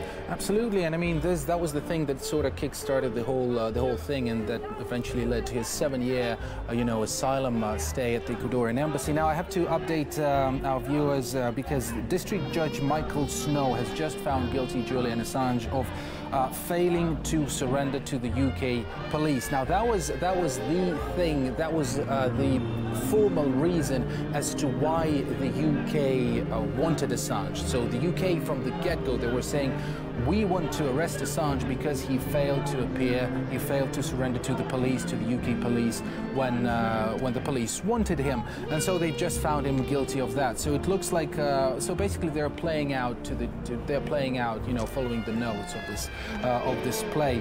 And addressing the point that you made, that it is a watershed moment for journalists, and I'd say it's not just for journalists, it's also for activists and for whoever kind of unearths anything that some people in power do not want to come to the public light. And we've had quite a bit of reaction, I should say.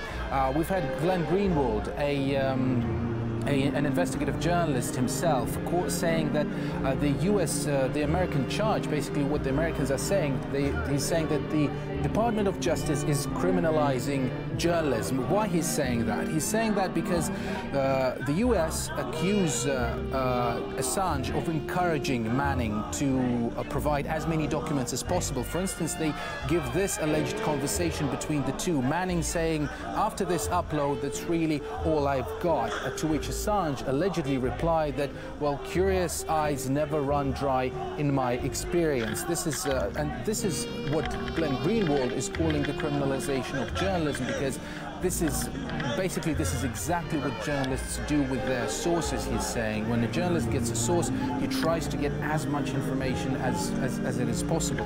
We have John Kiriakou, a convicted whistleblower in the United States, a veteran, yes, saying that, well, a fair trial in the United States is impossible, and they don't call espionage court that for nothing. That's been his reaction. Also, we've said, we have a statement by the U.S.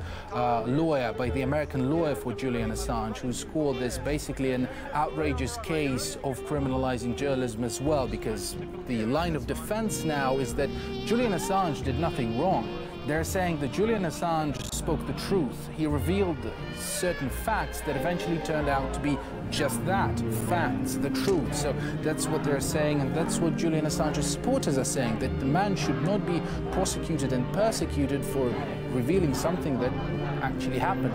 And it's interesting, isn't it? You know, because Assange isn't the only whistleblower that has revealed some very interesting. John Kiriakou, for instance, who we have on the show regularly, he is also a very well-known whistleblower. But Assange, there's something very special about him, that he's become the poster boy for leaks, isn't he? And maybe something to do with the mystery surrounding him, because he was kept in the embassy for so long, and people couldn't get their heads around how he could stay there for over 6 years, and so.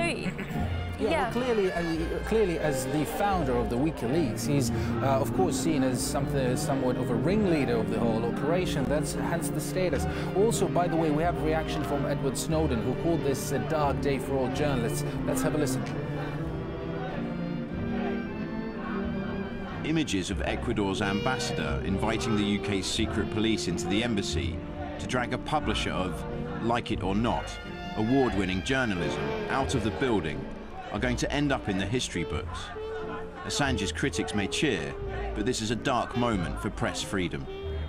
So indeed, Edward Snowden Edward Snowden got asylum in Russia. No indication that Moscow plans to send him away anytime soon, so he's got that going for him.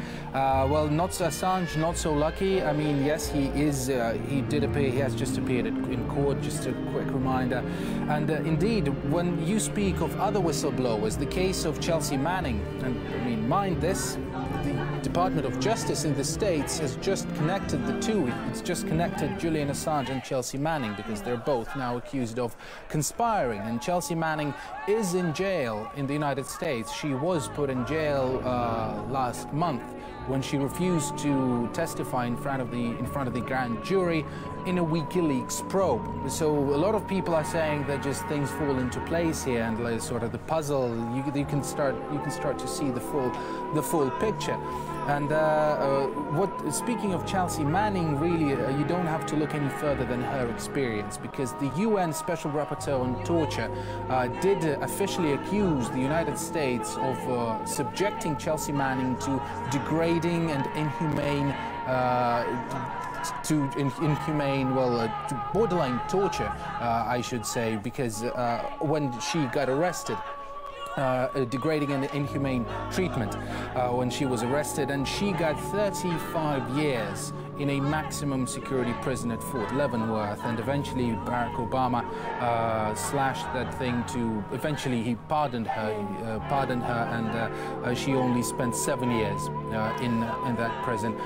Thinking about the timing of these things, like you say, just a few weeks ago, Chelsea Manning jailed, and now this with Julian Assange. Now, it's interesting, isn't it, because President Donald Trump, during his campaigning, did vow to have take a tougher stance towards whistleblowers, and now suddenly, all of this focus on whistleblowers, and President Trump, as we know, has become quite renowned for his wham-bam methods. So it does seem like, you know, his new tunnel vision seems to be on whistleblowing. Well, absolutely. The prosecuting and persecuting whistleblowers Donald Trump did make that a cornerstone, one of the cornerstones of his election campaign. So, yes, absolutely. And also, again, there is a precedent of Chelsea Manning. There is, everyone's already seen what the US justice system did to her. I mean, that's the most recent case.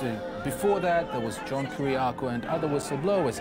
So that's why a lot of people, and even some Julian Assange supporters who we've just had on the show just a few minutes ago, that's why they're not buying this whole narrative, because of what exactly Julian Assange is facing in the States. Because officially, according to the release by the Department of Justice, he's facing up to 5 years in prison, because this is the maximum term for the offense that he's being incriminated.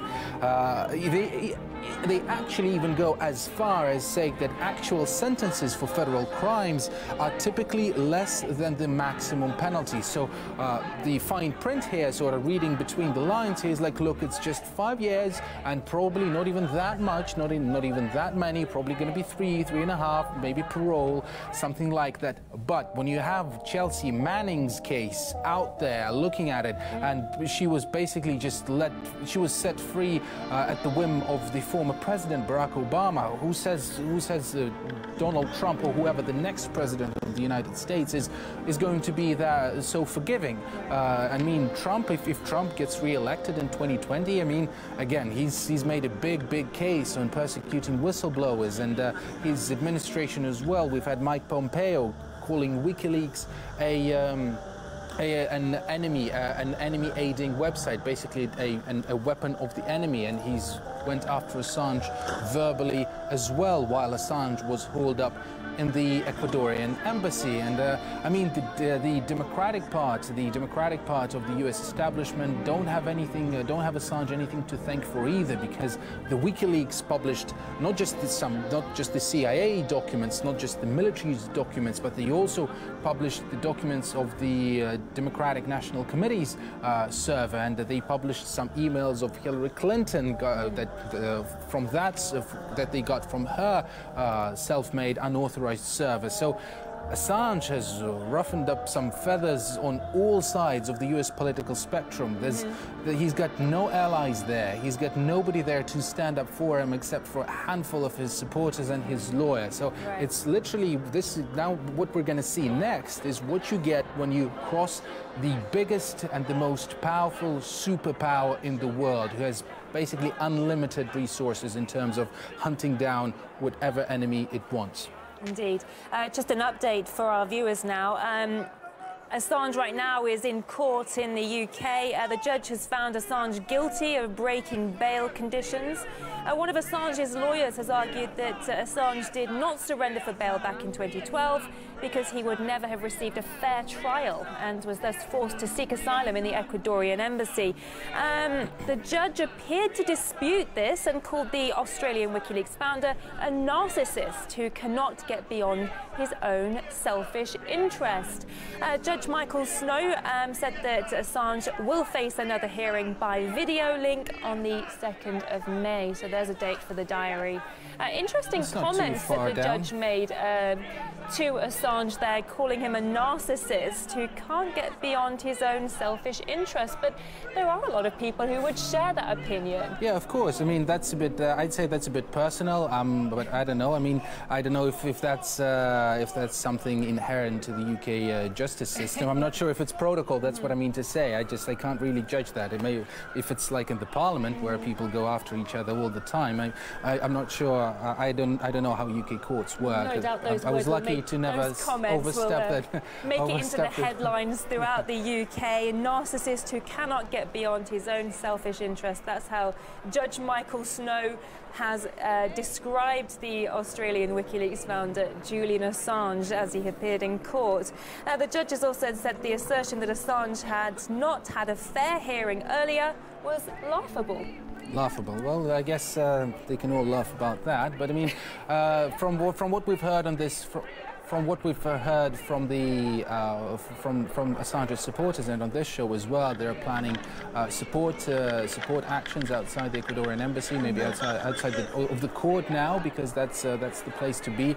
We're of course yet to see how large those protests are set to get, and I think what we're getting, yes, I think what we're getting right now is live pictures from outside the court, and they have just been chanting something. Well, I would go out on a limb and make a guess, something in support of Julian Assange. Free Julian Assange. Yeah, we can see banners there saying "Free Julian Assange." Yeah, that's one of them, black and white. A big poster showing Julian Assange's face. It does look like the crowd is growing.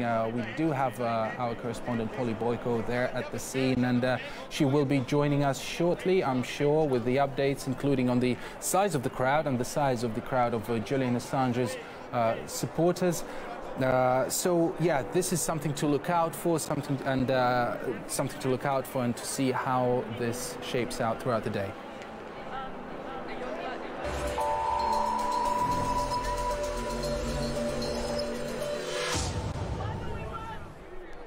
We are watching RT International, bringing you all the latest on the arrest of Julian Assange. Our video agency Rapply was filming outside of the Ecuadorian embassy this Thursday morning, as Julian Assange was arrested, and it captured the moment a dishevelled and distressed-looking Assange was carried out by British police officers. Here it is.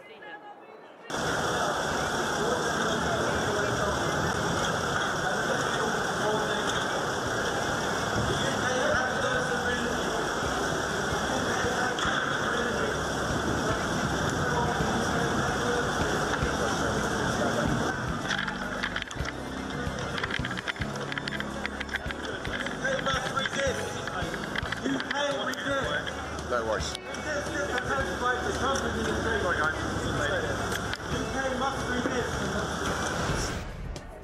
Let's bring in another guest now. We're joined by Spanish journalist Vincent Partel. He runs the Vila Web online portal and is considered an internet pioneer. Welcome to the program, sir. Quite an extraordinary day thus far for Julian Assange and for all of us, really. What can Julian Assange expect to happen next? Do you think the UK will extradite him? He's just faced quite a tongue lashing from the judge. We need to know better what is happening, but of course the line of events shows that most probably the extradition to the United States is on the table. This is very dangerous. My colleague and I were just... Hi, this is Igor in the studio. I'm sort of helping out Nikki here, supporting her. Yeah, I was meaning to ask you, as you're a journalist as well, and we've had Glenn Greenwald saying that the U.S. accusations when it comes to Julian Assange, that they criminalize journalism. Basically, he's referring to the fact that in the statement, they're saying Assange sort of encouraged Chelsea Manning to provide as many documents, as many secret files as possible to the WikiLeaks for the further publication. And Glenn Greenwald has argued that this is what journalists are doing literally all the time with their sources. Would you agree on that? Absolutely, yes. This is the case. In the time we are living now, with the rise of authoritarianism all over the world, there is something which is relevant that some people try to forget. Not everything that is not legal is illegal by definition. Journalists always try to search the sources. When we contact to the sources, we try to get information, so much information as we can, regardless the origin, or regardless if this origin is legal or it is not illegal. But our job is not to crack on the computers. Our job comes behind that, or after that. When that happens, then we can decide if this is a relevant story to be published or not. And nobody can say that stories published by WikiLeaks, especially on the crime wars in Afghanistan and Iraq, nobody can deny these are relevant stories for the people all over the world. That changed the view of all people on both worlds, and that have profound implications in the political arena in the United States and all over the world. So this is a legitimate work that Julian Assange and WikiLeaks did, and they cannot be detained and threat with the extradition based on this, because if this is the case, we are all under the same threat. All the people that run the stories, the Guardian, the New York Times, Al Jazeera, everyone could be threat with the same charges that Julian Assange are. Why do you think the Trump administration is apparently so keen to get a hold of Assange? Well, of course, we must understand that the release of documents, especially during the war period, it was a major blow to the United States Army and to the United States administration.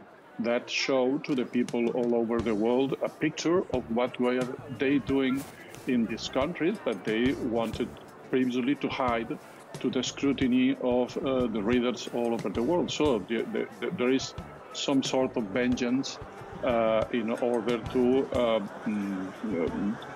just to hurt the people that hurt them before. But at the same time, I think this is kind of a precedent. These leaks of information are happening more and more. Technology is helping all over the world to this kind of releases. And this is a threat that can draw a line in the sand, say, okay, you can use your techniques, you can publish stories that previously were very difficult to publish, hard to publish, but if you do so, you will face our commitment to put you in jail so many years we can, or even worse. I think we all, the journalists all over the world, we must be concerned because this is a threat not only to Mr. Assange or WikiLeaks, but to the press all over the world. Yes, Vincent, my next question was basically around that. It was centered around that because you've talked about this being a line in the sand. Edward Snowden has called this a dark day for journalism. So as a journalist, how does this precedent, as you've called it, how does it make you feel? Oh, very sad, of course, and I'm very concerned. I think if a day comes when we cannot publish any story without the authorization of the political powers, then journalism will disappear. This is not journalism, and I must say that in the American tradition, whistleblowers has been always heroes because the importance of the whistleblower is that he or she do this thing to benefit the society. It's not just a political affair. It's not just going after the government bad practice. It's to have a better society. The society needs information. And for the society, it's very relevant to know really what is happening. So in the tradition, in the American tradition, whistleblowers has been always important people that help the country to be better. Deep Throat, the consequences of Deep Throat releasing information to both World War was a better situation for the United States, not a worse. The United States was better because Nixon finally left the White House. So Trump is breaking with this American tradition. It is not the only case, but I'm sure this is a very important case. It's breaking with their own American way of understanding what a whistleblower is. Julian Assange has become the poster boy for whistleblowing, if you like, and what happens in his particular case is really going to set a precedent, as you said, and it's going to be a watershed moment. For you, personally, as an internet pioneer, you've been there from very early on, and you've seen as the internet has developed and internet freedom and press freedom has changed over the years. Are you really seriously concerned for your career and for everything that you've spent years building? Yeah, not in personal terms. I'm not sure what will happen. I'm Catalan. I'm living a situation here in Catalonia also where freedom is under threat by the Spanish government. We have seen developments related with Assange. Assange was supporting the right of Catalans to vote in the self-determination vote, was supporting President Puigdemont. This is not something that is something important, relevant also in the Assange questioning by the Ecuadorian government. I think it's all over the world, and there is two different threats coming. One is coming from this picking one-to-one big names, people that were our true heroes of our time, that risked their lives for explaining, for rebelling the truth. Going after them one by one. This is the case of Chelsea Manning, this is the case now of Julian Assange. But also at the same time, there is an effort by the governments and by big companies also to control the internet, the infrastructure of the internet. We have seen European Parliament recent decision. We have seen all the debate about the central servers of the internet that still today are in the hands of people that some governments want to be part of a state infrastructure, etc. So, of course, the internet was a major change in the way people interact with news in the world. WikiLeaks first releases were probably the peak of this moment, and there is the state powers try to stop this thing to happen and to come back to the time where for them was much more easy to control the information, either by controlling the journalists, either by controlling the media companies. Vincent Partel, journalist and founder of the Vila Web online portal. Thank you for your time. We appreciate your insight into the matter. Thank you. Well, Scotland Yard has said Assange has been arrested on a warrant issued by a Westminster Magistrates Court in June 2012 and following a US extradition request. He spent over 6 years holed up in the Ecuadorian embassy. Well, for more on this story, we can cross live to our correspondent who's outside the court where Julian Assange has just been heard, Polly Boyko. Polly, can you bring us the latest on what you're hearing from outside the court, please? Well, there's a sort of a drip of information coming in from inside the court. We've heard that a pretty scathing judge here found Julian Assange guilty of skipping bail back in June 2012. That was when he was wanted for questioning in Sweden, and instead he fled and sought asylum in the Ecuadorian embassy. Now, he is now expected to be sentenced via video link on the 2nd of May. Now, we are awaiting the imminent exit from the courtroom of Julian Assange's legal team, who should be giving us a bit more information about what's going to be happening next. Of course, there is now also, we know, the US Justice Department that has charged Julian Assange on charges of a computer hacking conspiracy. And really throughout the 7 years that Julian Assange spent inside the Ecuadorian embassy, both he personally and his legal team said repeatedly that the thing they feared most was this potential extradition to the US. They thought that something was being cooked up in the US Justice Department for Julian Assange in sort of relation to his leaking of diplomatic, very sensitive diplomatic cables as editor of WikiLeaks. Now, it looks like the UK, the US and Ecuador have now collectively played that card against Julian Assange. At 10:50 this morning, he was forcibly removed from the Ecuadorian embassy. The Ecuadorian authorities had invited the Metropolitan Police inside to arrest him. It looked like a pre-planned operation, and the president of Ecuador had this to say about it. Take a listen. I announced that the discourteous and aggressive behaviour of Mr. Julian Assange, the hostile and threatening declarations of his allied organisation against Ecuador, and especially the transgression of international treaties, have led the situation to a point where the asylum of Mr. Assange is unsustainable and no longer viable. Can you give me one comment that I can...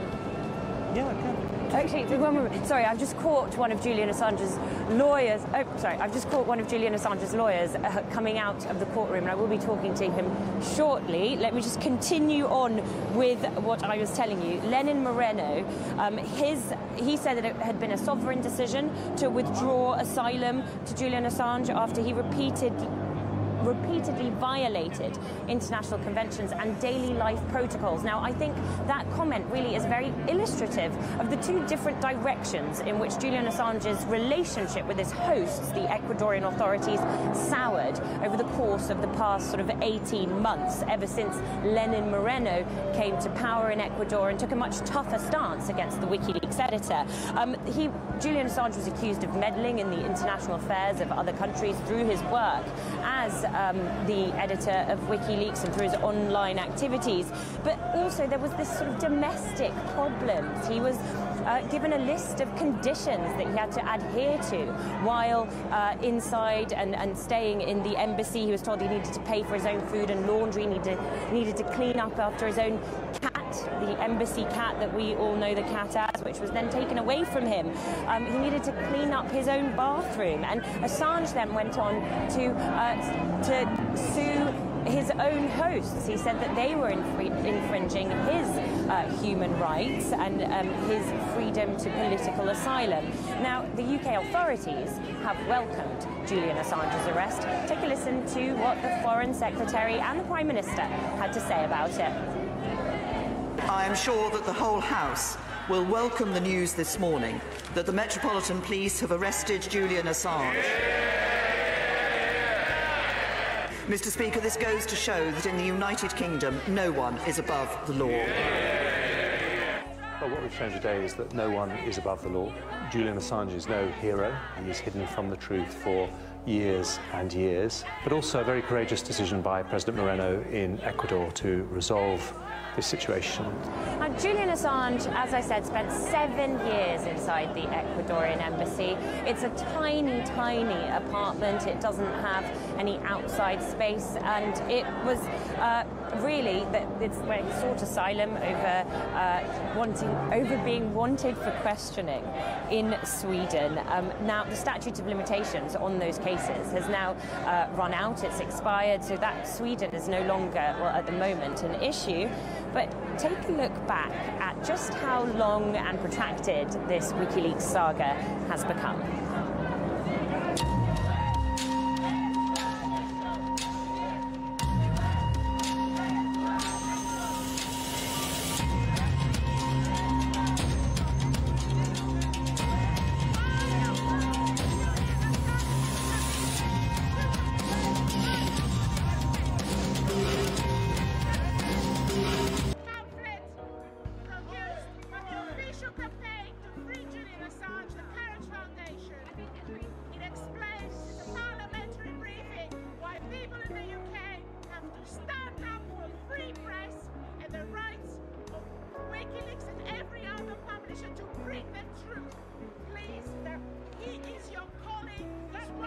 Editor. I think Moreno deserves the time.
sex assault case in Sweden.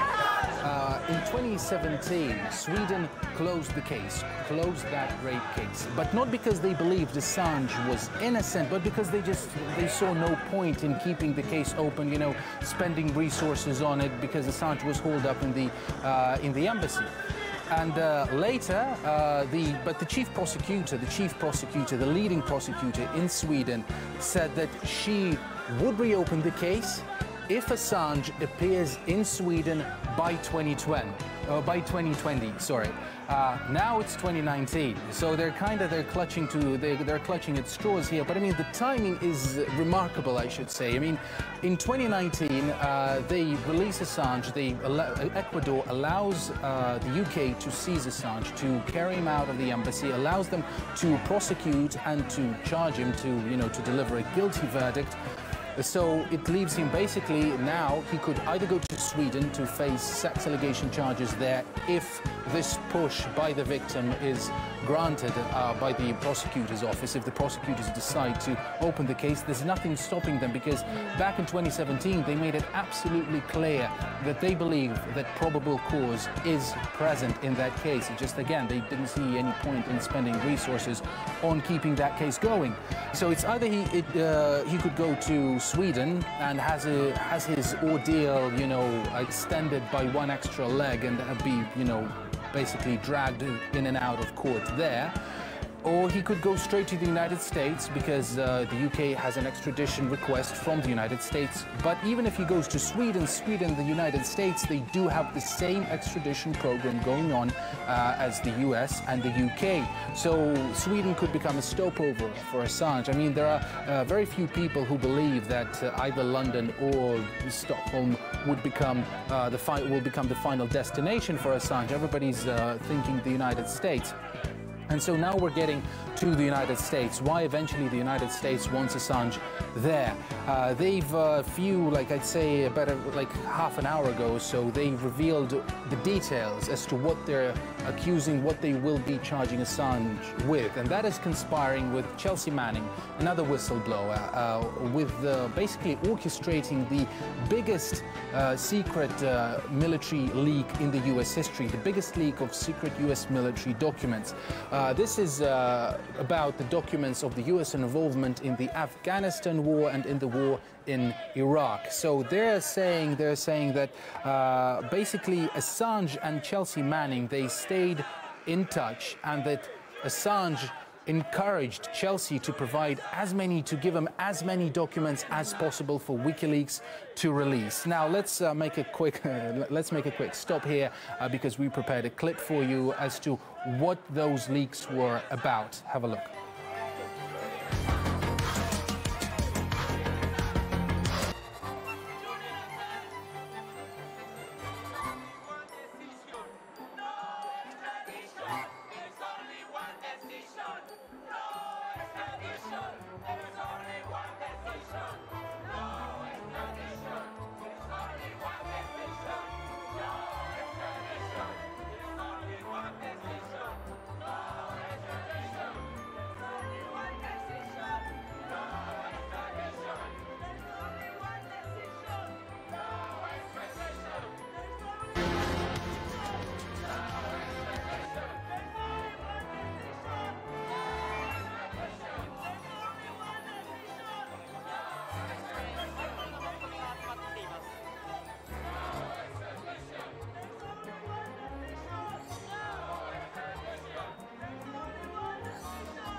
Over there in Washington. And so from the release by the Department of Justice, they're saying that, well, he faces a maximum of just 5 years in prison if he's found guilty, and they actually hint that it could be even less than that, even fewer years than that, because they're saying that actual sentences in federal crimes, they usually prove to be less than the maximum sentence. But I mean, a lot of people have already had to say quite a few words about that. Like, for example, John Kiriakou, a veteran whistleblower who, as you've mentioned before, he appears on our programs quite regularly. He's basically said that a fair trial in the Eastern District of Virginia under Judge Leonard Brinkema is utterly impossible. They don't call the espionage court like espionage court for nothing. Also, we've had Glenn Greenwald, and I mean John Kiriakou. He's felt the full brunt. He's felt the full impact of the U.S. justice system when it comes to whistleblowers personally. Glenn Greenwald, for instance, he's also said that basically the U.S. charge and this statement of the U.S. Department of Justice, of the Attorney's Office, that it is the criminalization of journalism, because they're saying that, look, Assange is guilty has committed a crime by encouraging Chelsea Manning to provide as many secret documents as possible. And Glenn Greenwald, an investigative journalist himself, is making a point that, well, that's what any journalist does when he has a source. So he has a source, he tries to get as much information out of that source as possible. Now, we've also had Edward Snowden share his opinion on this, and he called that a dark day for journalists all over the world. Have a listen. Images of Ecuador's ambassador inviting the UK's secret police into the embassy to drag a publisher of Like It or Not, award-winning journalism, out of the building are going to end up in the history books. Assange's critics may cheer, but this is a dark moment for press freedom. Now, let's just cast our minds back, because everything seems to have gone spectacularly wrong for Julian Assange. And long. Exactly. I mean, he was holed up in the embassy for almost 7 years. And I remember just 2 or 3 years ago when we had breaking news, because we expected Julian Assange to walk out of the embassy a free man, but everything kind of changed. The relationship he had with the Ecuadorian embassy changed when Moreno came into power. Everything soured, didn't it? Before we knew it, you know, his internet access was being taken away. He was his rights to visitors was taken away. And then, of course, we've got Trump coming into power in the US. So everything seems to have culminated to this point where now we have this watershed moment where whatever happens to Julian Assange really sets a precedent. What people are saying is going to set a precedent for journalists around the globe. I mean, it's quite incredible, isn't it, how the tables have turned in a few years? Indeed, and I mean, I just wanted to say a few more things about Lenin Moreno, because it is the situation with his change of stance is somewhat ironic, I should say, because Rafael Correa, his predecessor, he supported Moreno on the campaign trail. He endorsed Moreno because he believed him to be more independent. So he hoped that he believed Moreno's promises to be an independent leader, not looking back, not kind of, you know, having the United States as this, you know, beacon of whatever, of everything, I should say. And so that's why we've had some very, very strong statements coming out of Rafael Correa. Now he's called Moreno the biggest traitor in Ecuador's history. That's powerful. That's strong. And so really, if you look into Moreno's policies since he became, it's not only about Assange. I mean, he's been more and more lenient towards the United States. He's been trying to become a better friend of the United States gradually as he sort of became more comfortable with the new position. So now you have this, but I mean, Assange is not the only thing. I think with Venezuela, Ecuador is now supporting Washington's position and supporting Guaido as well. But that's a different story, of course. So yes, the shift. Well, when it comes to the United States, though, I would argue that the shift hasn't been that drastic, because we've had Chelsea Manning prosecuted under Obama administration, and we've had the UN Special Rapporteur on Torture publicly and formally accusing the United States of subjecting Manning to inhumane and degrading behavior that was bordering on torture. And so that was happening during the Obama years. Trump was nowhere near the presidency at the time. But of course, you're absolutely right. Trump did make persecuting whistleblowers and basically being hardline on whistleblowers a cornerstone of his election campaign. And if you've been watching, like in the clip that we had shown you, yeah, we had Mike Pompeo there condemning and speaking, basically mincing no words when it came to the WikiLeaks and Julian Assange, calling WikiLeaks an enemy asset. Well, not exactly that wording, but that's what he meant, obviously, and going personally under Julian Assange. So that's why now we have these two kind of sets of signals, I should say, of indicators. One is being the official statement by the Department of Justice saying that just 5 years tops, probably not even that many. We have Lenin Moreno saying, we have Ecuador saying that they've managed to get guarantees from London that they will not extradite him, that basically that they will make sure that Assange doesn't face a death penalty and that he's not subjected to torture. So we have those promises there. And on the other hand, we have Chelsea Manning's case, who was subjected to degrading and inhumane behavior by the United States, according to the United Nations, according to the UN's Special Rapporteur on Torture, who got not 5 but 35 years in a maximum security prison at Fort Leavenworth, and was only released before that due to the goodwill of Barack Obama, who kind of slashed anything beyond the 7-year threshold. So she spent 7 years in prison. But again, she's been jailed again. She's in jail now for refusing to testify in a WikiLeaks case. And now we have Assange being carried out from the embassy by the UK police. OK, well, the Home Secretary, Sajid Javid, has spoken out on the case.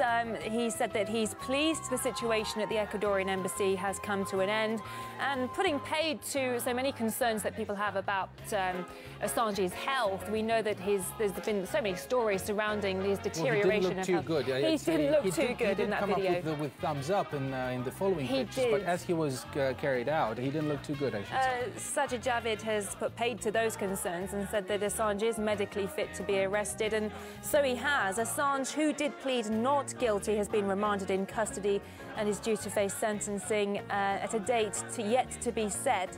He's also due to appear in May, on May the 2nd, via video link, another hearing, and that will be in relation to the United States' extradition charge. So that's another date for the calendar, indeed. Igor Zhdanov, thanks for coming in, and thanks for supporting us, and thanks for bringing us all the latest and the background info on this huge breaking news story this Thursday. Well, let's bring in a guest now. We've been bringing you so many interesting and insightful guests throughout the day. Now we have political analyst John White. John, thanks for coming in. It's great to have you with us.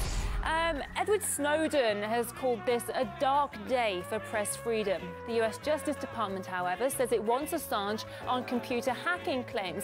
How does that change the nature of the case? Is this about persecuting publishers if the charge doesn't pertain to the publishing of sensitive documents?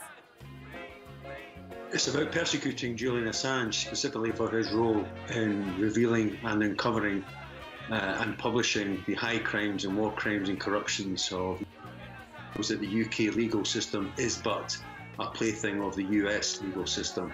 People have excoriated Brussels over these last few years in the context of the Brexit crisis, saying that Britain is essentially a vassal of Brussels. But that's not the case. The case is that Britain is a vassal of Washington, and this has been confirmed by today's events. Edward Snowden, you just mentioned, he had to seek sanctuary in Russia, which has been excoriated itself and demonised as a black spot when it comes to human rights. And here's Edward Snowden having to seek sanctuary there and to have his human rights upheld. So these are fugitives not from justice, but from injustice. I'm talking here Chelsea Manning, Julian Assange, and the aforesaid Edward Snowden.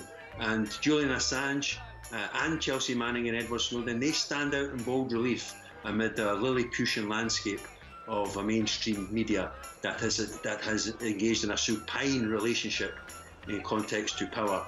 These people are not journalists. Those who have gone out of their way to join in the demonisation of Julian Assange, who have been part of his character assassination and provided flesh on the bones of a system that is trampling on the human rights of people all over the world. Julian Assange stood up in defence of those people by revealing the truth of those crimes, and he's paying a heavy, heavy price for it as we speak. Oh, John, this is Igor in the studio. I just wanted you to address we were getting mixed signals, if I may say so, as to what could happen to Julian Assange next. On the one hand, we have the promise of the Ecuadorian government that they got guarantees from London that Julian Assange will not be subjected, that basically he won't face a death penalty, that he won't be subjected to torture. We have a statement by the US Department of Justice saying that the maximum term, the absolute maximum Assange is facing is 5 years, hinting also that it is likely to be less than that. That's on the one hand. On the other hand, we have the case of Chelsea Manning, who was borderline tortured, was subjected to degrading and inhumane treatment by the US legal system. She got 35 years in a maximum security prison, was pardoned after 7, and now she's in prison, in jail, again for refusing to testify to the grand jury. So on the one hand, we have all these promises. On the other hand, we have a person who had experienced the full force of the US justice system. What do you make of this? Well, first of all, it's important to understand that Julian Assange has already suffered a kind of death penalty. As I mentioned earlier, his character has been completely assassinated, and as we saw from the pictures of him being carried out by the British police from the Ecuadorian embassy, clearly he has suffered health issues and a psychological battering that no one possibly could appreciate unless he had been in that position 7 years in a kind of purgatory in a small room in the tiny Ecuadorian embassy in central London. But of course you're right, we have to focus on the precedent, not the words that emanate from the US, and the precedent is that Chelsea Manning was in prison for over 35 years for her role in uncovering the war crimes of the US military in Iraq specifically. And so the precedent is key rather than the warm words coming from the US. We cannot afford to trust those words given the precedents, not just Chelsea Manning but other people in such positions, and the way that the US has treated other prisoners and political prisoners, especially. I'm thinking here of Leonard Peltier and Mumia Abu Jamal, who were likewise suffered the cruel and barbarous treatment and tender mercies of a US justice system and prison system that gives new meaning to the words cruel and callous. So I don't think anybody should be beguiled by these words, and I think it's now time for everyone who believes in truth and believes in press freedom and believes in justice for those at the sharp end of US hegemony to make their views known and make representation and stand in complete solidarity with Julian Assange, because this, as I say, is a very, very dark day for justice in the United Kingdom, but throughout the West in general. Julian Assange, he's become such an iconic figure, whether you love him or you hate him. Regardless, his story and his fate will go down in the history books. So, John, what will those history books read? Well, it depends who's writing those history books, of course. If you're looking at the Gardanista liberals or the Clintonite liberals, he'll go down as an enemy of decency. He's been assassinated character-wise as a sexual predator on the basis of the entirely concocted allegations of sexual assault in Sweden, which were dropped in 2017. But if you're looking for truth on the other side of that coin, people who do believe and understand the nature of the world we live in, then he will go down as a hero. Julian Assange is a hero. He is a courageous man. Regardless of his politics, I don't know what his politics are, I only judge him by his actions. And based on those, he should not be sitting in a London police station or a London prison right now. He should be a recipient of a Nobel and Pulitzer Prize for journalism. Well, John, I just wanted to talk about some neat coincidences in this case. You've rightly mentioned that the sex assault case in Sweden was closed, but again, not because they believed Julian Assange was innocent, but because they just saw no point in keeping the case open since Assange was in London and showed no signs of leaving the embassy. Although the lead prosecutor back then said that she believed the probable cause was there and that she was ready to reopen the case if Assange appeared in the country by 2020. It's 2019 now. Last month, for instance, also in the United States, Chelsea Manning went to jail for refusing to testify in front of a grand jury in a WikiLeaks case. I mean, today we have Assange being carried out of the embassy by the UK police. What do you make of this timing? Well, I don't think the timing is as much as important as in terms of the timeline. You'd mentioned the Swedish sexual allegation charges were dropped by the Swedish authorities. I don't think any sentient being really believes there's any substance to those charges. I think the Swedes were offered the opportunity to question Julian Assange within the embassy. They refused to take that offer, even though they have precedent of doing so in similar cases in the past. I think the fact that Julian Assange had been there 7 years, but specifically the timeline is about Lenin Moreno, the sitting Ecuadorian president, because his family have been implicated in charges of corruption and financial misdealings in relation to the so-called INA papers, which were leaked by WikiLeaks. And so this seems like an act of foul revenge on the part of the sitting president of Ecuador for WikiLeaks' role in exposing his own family to very probable charges of corruption, even while sitting in office in Ecuador. And Rafael Correa, as you rightly mentioned, has issued a withering indictment over the actions of his successor in tearing up the asylum of Julian Assange and essentially violating his human rights in service to US hegemony, but in the first instance as an act of foul revenge. John, what kind of international reaction do you expect if Assange is extradited to the US? Well, subjectively speaking, there should be a massive cri de coeur if he's extradited to the US, because then he will disappear into the void of the US prison system. And even though they're saying that it's only 5 years, 5 years in a US prison is unlike 5 years in any other country's prison, with few exceptions. We know that it's notoriously cruel and barbarous and a vindictive prison system. Many people are not the same when they come out. And Julian Assange has already served a prison term. He served 7 years in a state of de facto solitary confinement in a small room within the Ecuadorian embassy. But there should be a huge outcry, but I suspect there may not be the kind of outcry there should be, because we have a supine mainstream media which is no longer engaged in holding the powerful to account on behalf of the people, but is engaged today in holding the people to account on behalf of the powerful. That's the sad truth of the matter. John White, political analyst, thank you for joining us on RT International. We appreciate your thoughts on the issue. Well, earlier we were joined by Cassandra Fairbanks, a journalist and WikiLeaks supporter. She believes that Assange's eviction was planned in advance. I think that this is a really, really dark day for press freedom. Julian Assange has done more for free press and the right to know and free information than any other journalist in history. He's nominated for the Nobel Peace Prize this year. And the fact that our administration is extraditing him and charging him for doing journalism is shocking and disgusting. It's all obviously coordinated. I think that this has been planned for a long time. I went to the Ecuadorian embassy and there was a car that was sitting outside for 20 hours. They had shifts of people rotating through every 6 or so hours, and another car that was sitting with their spotlight on the embassy. So I had confronted both of them. They said they weren't media, and then they wouldn't answer whether or not they were law enforcement, but they claimed not to know what WikiLeaks even was. And they were seen arresting him today. And the Ecuadorian government was just looking and making excuses to put him into the hands of the United States government, where he's definitely not going to get a fair trial. Those of you just joining us, you're watching RT International. We're bringing you breaking news this Thursday.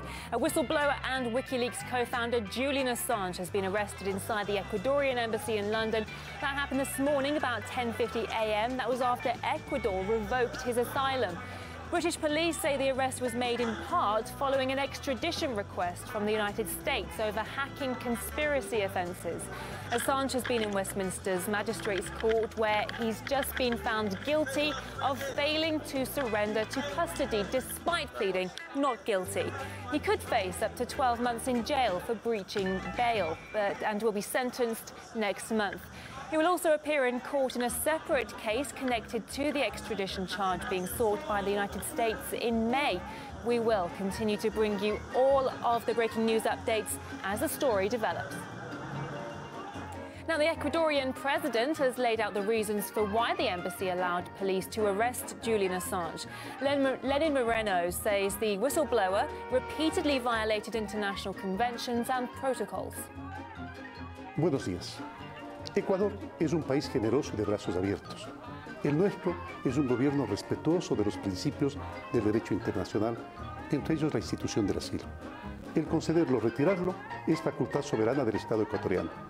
Hoy anuncio que la conducta irrespetuosa y agresiva del señor Julian Assange, las declaraciones descorteses y amenazantes de su organización aliada en contra del Ecuador y, sobre todo, la transgresión de los convenios internacionales han llevado la situación a un punto en que el asilo del señor Assange es insostenible e inviable. Ecuador, soberanamente, da por finalizado el asilo diplomático otorgado al señor Assange en el año 2012. Por 6 años y 10 meses, el pueblo ecuatoriano ha garantizado los derechos humanos del señor Assange y ha cubierto sus necesidades cotidianas en las instalaciones de nuestra embajada en Londres. Scotland Yard has confirmed Julian Assange's arrest was made at the request of US authorities, who've also requested the extradition of the WikiLeaks founder. WikiLeaks says it's over ties to Chelsea Manning and the unveiling of the Iraq War documents and other top-secret information. Assange was given asylum in 2012 after an investigation into rape allegations was launched against the WikiLeaks co-founder in Sweden. They were later suspended in 2017. Here's a look back at how the case unfolded.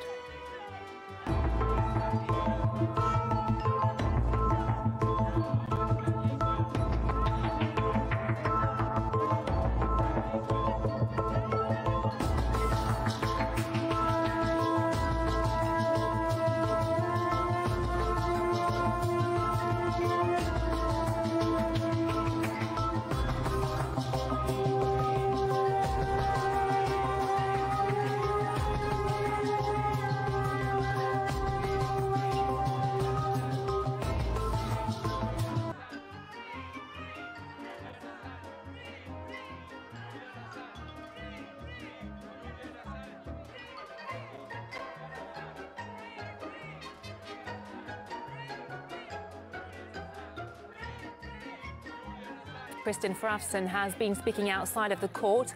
He says Julian Assange's arrest shows that no journalist is safe. What we see now is that a journalist and a publisher is facing political persecution for doing journalism. Let me remind you that in 2010 we did publish this information in coordination with mainstream media all around the world. It included The Guardian, The New York Times, Der Spiegel, El País, Le Monde, and the list goes on. It will be horrible if this goes forward, that a journalist is extradited to the United States for the crime of doing journalism. That's everybody who wants the press to be free should consider the implication of this case. The UK government must declare they will never, ever extradite a journalist or any kingdom to the United States for doing journalism. If this goes forward, no journalist anywhere in the world will be safe from extradition to the United States doing his job, or even to another country. So this must stop. This must end. Thank you. We have more live reaction to the arrest of WikiLeaks founder Julian Assange after this quick break. Do stay with us.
decision. No extradition. There is only one decision. No extradition. There is only one decision. No extradition. There is only one decision.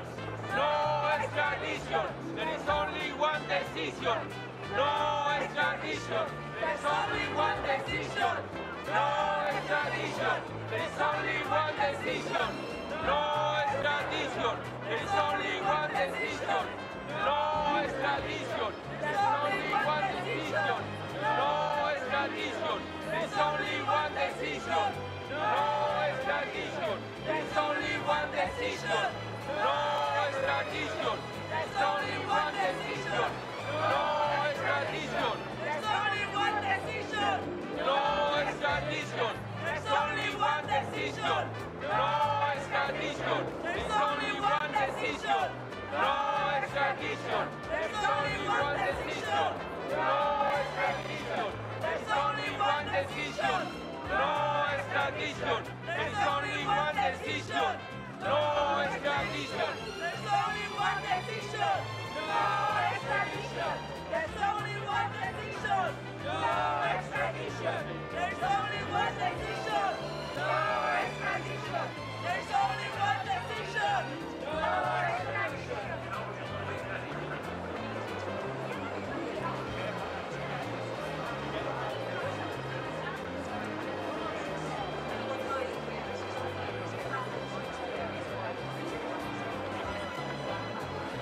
International solidarity needed. International solidarity needed. International solidarity needed. International solidarity needed. International solidarity needed. International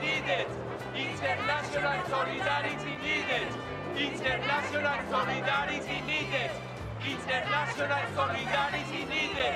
International solidarity needed. International solidarity needed. International solidarity needed.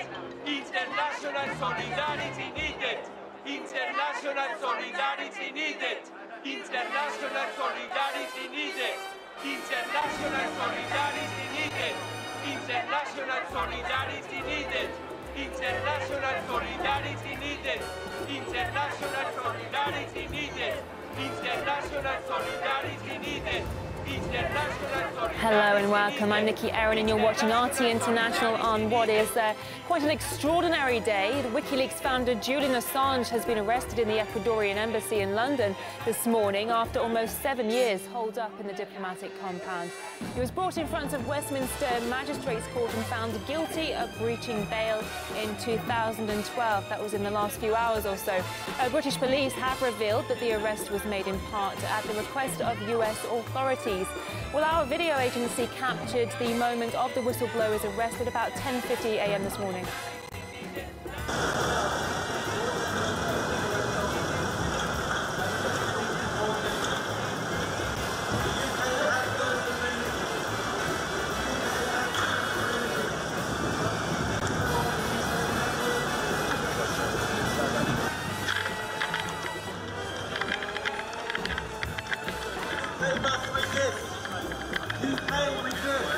No worries.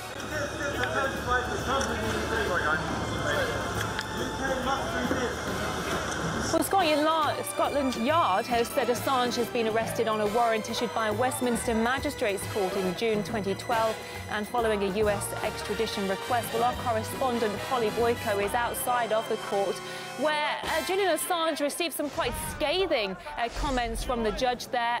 Polly, can you bring us up to speed? Yeah, that's what we're hearing. He was found guilty of skipping bail back in 2012. As you said, it was a warrant issued back in June 2012 when he was wanted for questioning in Sweden over allegations of sexual assault there. Now, that case, the statute of limitations, has actually expired on that long ago, but this arrest warrant for Julian Assange remained, even though he sought asylum in the Ecuadorian embassy and spent 7 years in there. Now, we're hearing that he will be sentenced, not in the magistrates' court here, but actually in a Crown Court. That's sort of one step up in terms of how serious the offence is. Apparently it carries a sentence of potentially 12 months, and Julian Assange is to appear via video link for his sentencing on the 2nd of May. Now, I have to say the crowd of demonstrators outside the court here has progressively been getting bigger, as has the media scrum. The media circus really moved from outside the Ecuadorian embassy now to outside the Westminster Magistrates Court here in central London.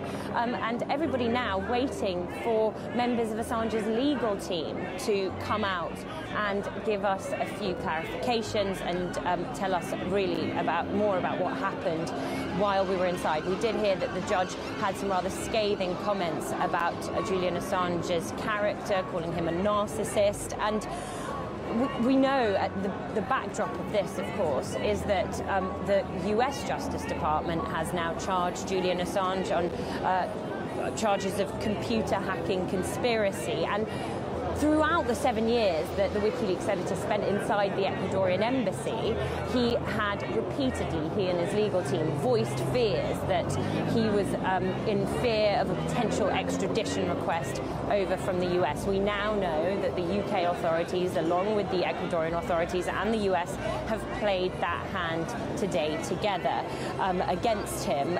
He was forcibly removed from the Ecuadorian embassy after Metropolitan Police officers were invited inside there earlier on today. And take a listen to what the president of Ecuador, Lenin Moreno, had to say about the reasons behind the rather dramatic move that the Ecuadorian authorities have taken in relation to Julian Assange. I announced that the discourteous and aggressive behaviour of Mr. Julian Assange, the hostile and threatening declarations of his allied organisation against Ecuador, and especially the transgression of international treaties, have led the situation to a point where the asylum of Mr. Assange is unsustainable and no longer viable. Now, in another part of that statement, the president of Ecuador said that it had been a sovereign decision to withdraw Julian Assange's asylum and his citizenship after repeated violations, as Lenin Moreno said, to international conventions and daily life protocols. Now, that statement there, for me, really summarises this sort of two-pronged issue that Julian Assange ended up having with his hosts in terms of the Ecuadorian authorities. First of all, he was accused of meddling in the affairs of other countries through his activities and online activities as the editor of WikiLeaks. He had his internet cut off as a result by the Ecuadorian authorities while he was still living inside there last year. And the relationship really deteriorated with the election of President Lenin Moreno, who took a much harsher stance towards Julian Assange. There was also a very sort of domestic dispute while he was living in there as well that transpired over the past year, where Assange had been given rather stringent conditions that he needed to adhere to while living under the roof of the embassy. It's a tiny embassy as well, there's no outside space, so quite cramped conditions. But last year he was told that he needed to pay for his own food, pay for his own laundry bills, that he needed to tidy up after his cat. They threatened to take it away. I think it was actually removed later, his pet cat. He needed to clean his bathroom. So Assange then went on to sue his hosts, saying that they were infringing his freedom to asylum and his human rights. When it comes to the British authorities here in the UK Foreign Secretary Theresa May, they have welcomed Julian Assange's arrest. Take a listen to what Jeremy Hunt and Theresa May had to say a little bit earlier on. I am sure that the whole House will welcome the news this morning that the Metropolitan Police have arrested Julian Assange. Mr. Speaker, this goes to show that in the United Kingdom, no one is above the law. Well, what we've shown today is that no one is above the law. Julian Assange is no hero. He is hidden from the truth for years and years, but also a very courageous decision by President Moreno in Ecuador to resolve this situation. Now, Assange spent 7 years inside inside that tiny Ecuadorian embassy on the other side of central London and take a look at how this lengthy Assange saga has played out.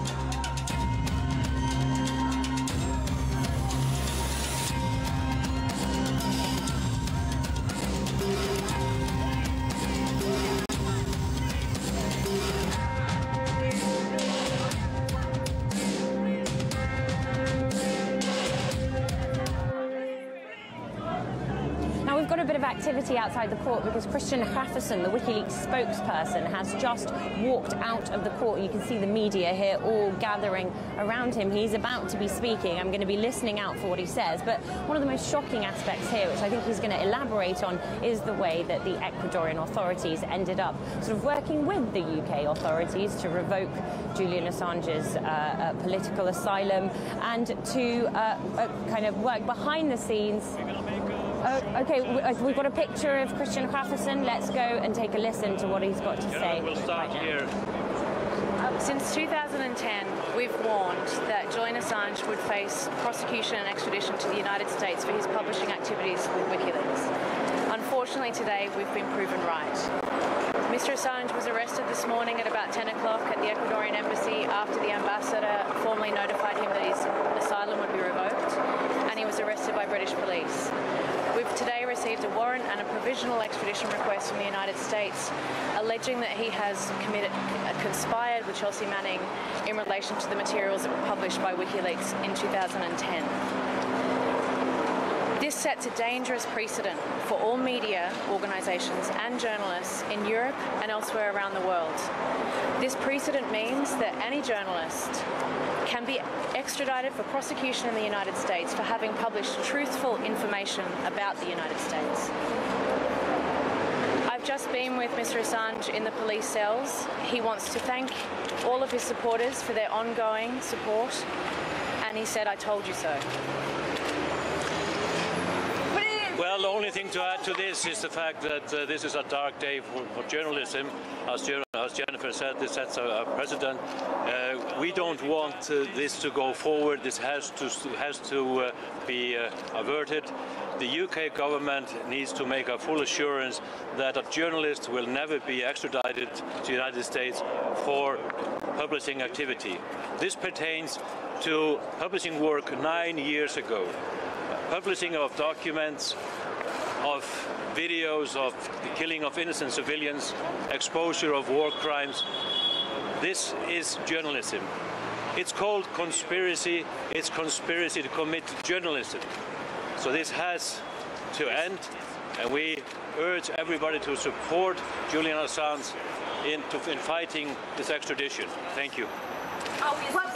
What legal avenues are available to you to prevent his extradition? We will be contesting and fighting extradition. We've requested that he now gets medical treatment. He's been refused medical treatment for the past 7.5 years, 7 years since being inside the embassy. We will be fighting extradition, and he'll be brought before the court again within the next month. How is he now? We're not going to be taking any more questions today. Thank you very much. You are asking about the elements in the extradition request. It is quite obvious that the US authorities have picked just one element of what they have been working on for a long time, including the Espionage Act, acts that have decades in prison. There is no assurance that there will not be additional charges when he is on US soil, and I think and I believe that this was an angle in the approach to increase the likelihood of him being extradited. That is obvious. Do you have anything to say? Thank you. Free! Free! Free Assange! Free! Free! Free Assange! Free! Free! Free Assange! Free! Free! Free Assange! Free! Free! Free Assange! Free! Free! Free Assange! Free! Free! Free Assange! Well, you can see there, Julian Assange's legal team, they have left. They've refused to give any more comments. I tried to catch Jen Robinson, the lawyer there, for a chat, but they were pretty swift in departing from the court there. I think the biggest takeaway there from what they said was Julian Assange's words and his message to his supporters, which was, "I told you so." And there had been, over the past 7 years, when Assange voiced concerns over the threat of extradition to the US, opinions were divided about whether or not he was a conspiracy theorist and actually there wasn't this threat hanging over him, and now he feels like he has been vindicated. That threat, that looming threat, has now become today a reality. We heard the WikiLeaks spokesperson there, Christian Hrafferson, saying that this is all over the leaking of diplomatic cables from 9 years ago, back in 2010, saying that the extradition request mentions a conspiracy with Chelsea Manning, and what they're saying is that this is now a wider issue over the rights and the freedoms of journalists for publishing anything. So you could be anywhere, and if you publish anything to do with the US government, this is a threat that could hang over any journalist's head now. I think what we're seeing today is the beginning of the next chapter of the Julian Assange saga, and that is going to be, other than this relatively small charge in the UK courts, a battle over whether or not Julian Assange is to be extradited over to the US. Indeed. Polly, thank you for bringing us the latest details from outside a chaotic scene there outside the magistrate's court after Julian Assange's lawyer, Jen Robinson, and the WikiLeaks editor-in-chief, Christian Hrafferson, just answered just one question and gave a statement on what will come next. When asked what will be the next chapter, his lawyer said that they will be contesting and fighting extradition, and of course they've requested medical attention for Julian Assange, who hasn't been able to visit a doctor or a medical facility in almost 7 years. Hrafferson, for his part, said this is a dark day for journalism. Holly, we'll be coming back to you shortly, I'm sure, but thank you for bringing us the latest. Well, RT has spoken to the former president of Ecuador, Rafael Correa, who granted Assange asylum. They famously had a very close relationship. He thinks the current Quito leadership is out for revenge against the WikiLeaks editor. I think Moreno deserves the title of the greatest traitor of history. He could compete with Judas. The state of Ecuador, in accordance with international law and guided by its own national pride, was simply obliged to protect the person to whom it granted asylum, and instead they simply gave him up and allowed the British police to enter our embassy. Just imagine for a moment if it was the Ecuadorian police entering the US embassy. It was a decision by Moreno, who wants revenge for having been accused of corruption, because WikiLeaks released documents proving it, not to mention other evidence like correspondence, bills, etc., all now online. So Moreno is taking revenge on Assange. I think the consequences will be even harder, because although I don't want to look ahead, the possibility that the UK will not extradite Julian Assange to the United States is very unlikely. Well, let's get some US perspective on today now. Let's go to New York and to RT's Caleb Morpin. Caleb, what information has been forthcoming from the US side on Julian Assange's possible extradition and charges? Well, at this point, we have the Eastern District of Virginia. That's the wing of the United States Attorney's Office. That's the U.S. Department of Justice, basically announcing that they intend to extradite Julian Assange for conspiracy to commit computer intrusion. They're alleging that he conspired with Chelsea Manning in order to get information regarding the U.S. military activities, and make that available to the public, to essentially leak classified information. They go on to say that essentially they work together in trying to crack a password of the Department of Defense computers. Now, it's important to note what exactly the material was that ended up being made public by WikiLeaks as a result of Chelsea Manning's leaking of it. Let's review what this material that now WikiLeaks and Julian Assange is accused of having conspired to make public and to release. Let's review what some of that material is.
Furthermore, we've had a number of U.S. intelligence agencies and officials declaring that WikiLeaks is a Russian asset.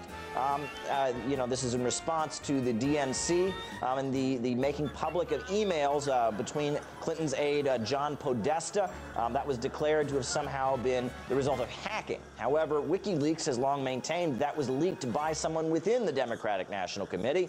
Some forces within leaked that information. They did not hack it. But regardless, a number of U.S. officials have declared that WikiLeaks is the enemy, and many expect that it will be much harsher charges await Assange if he were to reach the United States. Let's review some of what has been said by U.S. officials. The United States do something to stop Mr. Assange? We're looking at that right now. He should be treated as an enemy combatant. WikiLeaks should be closed down permanently and decisively. This guy's a traitor, a treasonist, and he has broken every law of the United States. The guy ought to be, and I'm not for the death penalty, so if I'm not for the death penalty, the only one to do it, illegally shoot the son of a... This is a matter that's gone beyond anything I'm aware of. Ignorance or misplaced idealism is no longer an acceptable excuse for lionizing these demons. Now, with Julian Assange now in the hands of UK officials, many speculate that next he could be extradited to the United States, where it's possible that much harsher charges could await him than simply the charge he currently faces, which is conspiracy to commit computer intrusion. Caleb Morpin, thank you for bringing us those details. Meanwhile, Washington has revealed the charges facing Assange in America over a hacking conspiracy and computer intrusion. That would mean a maximum sentence of 5 years in prison if he is found guilty. Well, I am joined in the studio by Igor Zhdanov, our correspondent, and we are going to go live now to our guest, John Kiriakou, CIA whistleblower, who's felt the wrath of the US himself. John, what's been your reaction to Assange's arrest, first of all? Oh, I've been sorely disappointed in Julian's arrest. Clearly, he is a journalist. WikiLeaks is a journalistic organization. He is not a hostile foreign intelligence chief by any stretch of the imagination. This is a narrative that the U.S. government has been pushing for some time, and it's because Julian has embarrassed them by releasing the truth. Well, John, I just wanted to ask you about your personal experience with the U.S. justice system, because now Julian Assange is being told it's a maximum of 5 years. His lawyer team is saying, well, there is no guarantee that additional charges won't be slapped. You've felt the full force of the U.S. justice system when it comes to whistleblowing. What's your perspective on this? I think that there are many, many more charges being considered for Julian right now. I would expect a superseding indictment, possibly to include espionage charges. I don't think Julian is looking at 5 years in prison. I think he's probably looking at 50 years in prison. And that's why we have to continue with our own counter-narrative that he is a journalist and should not have been charged with a crime. Surely a lawyer would have been able to advise Assange on the possible length of sentencing should he have faced the music at the start. He would be free already if he had, instead of that 7-year-long stint, which was also like a prison sentence inside the Ecuadorian embassy, to the detriment of his health. So what happened here? Well, way back 7 years ago, he was afraid of being extradited to the United States. There were charges against him in Sweden that were spurious. They were dismissed, of course. They were dropped. But he was afraid that the British would arrest him and send him to Sweden, and then the Swedes would send him to the United States to face espionage charges. You're right. 7 years in the Ecuadorian embassy was akin to solitary confinement. It was akin to torture. And those aren't my words. Those are the words of the United Nations. In addition, his health is terrible. We all saw in the video this morning what he looks like after 7 years of essentially solitary confinement. He looks like he's 80 years old, and he's not in good health. And that's because of what the United States forced him to go through. John, just a few hours ago on Twitter, you wrote, and I quote, "A fair trial in the Eastern District of Virginia under Judge Leonie Brinkema is utterly impossible. They don't call EDVA the espionage court for nothing." Could you please elaborate on this? Yes, Judge Leonie Brinkema is a former federal prosecutor. She's a Ronald Reagan appointee to the federal bench, and she was promoted to district court judge by Bill Clinton in the mid-1990s. She reserves all national security cases for herself. She handled my case, the Jeffrey Sterling case. She's Julian's judge. She's reserved the Ed Snowden case for herself. No national security defendant has ever won a case in the Eastern District of Virginia. In my case, I asked Judge Brinkema to declassify 70 documents that I needed to defend myself. She denied all 70 documents. And so I had literally no defense for myself and was forced to take a plea. I suspect Julian is going to get the same treatment. He'll just not be allowed to defend himself. John, there are a lot of other people who aspire to be like Julian Assange and see him as some kind of icon, yourself as well. How could this impact the whistleblower community? Honestly, I think this is going to spur people into action. You know, this was only theoretical until this morning. Now it's a reality that we have to face. This is an assault on our liberties here in the United States. This is an assault on our constitutional That is all the latest from here at the Magistrates Court. Please, we'll keep you updated, and please keep watching China Daily.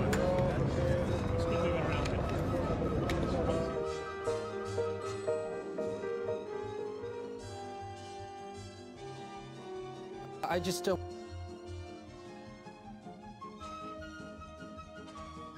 States, they do have, it is a crime to leak secret documents, we have to admit that, and as any under country's law really, something is classified, it's illegal to leak that.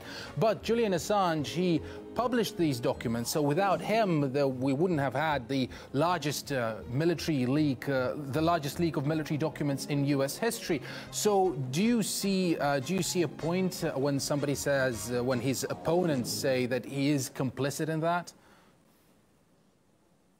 Well, there's a difference between being a leaker and being a whistleblower.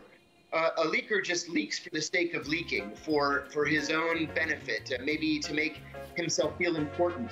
A whistleblower reports evidence of waste, fraud, abuse, illegality, or threats to the public health or public safety.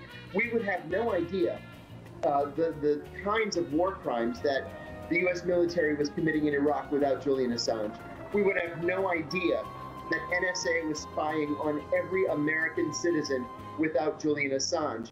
More importantly, if Julian Assange, as a publisher, as a journalist, is prosecuted, then there is literally nothing to stop the government from prosecuting journalists at the Washington Post and the Wall Street Journal and the New York Times and anywhere else.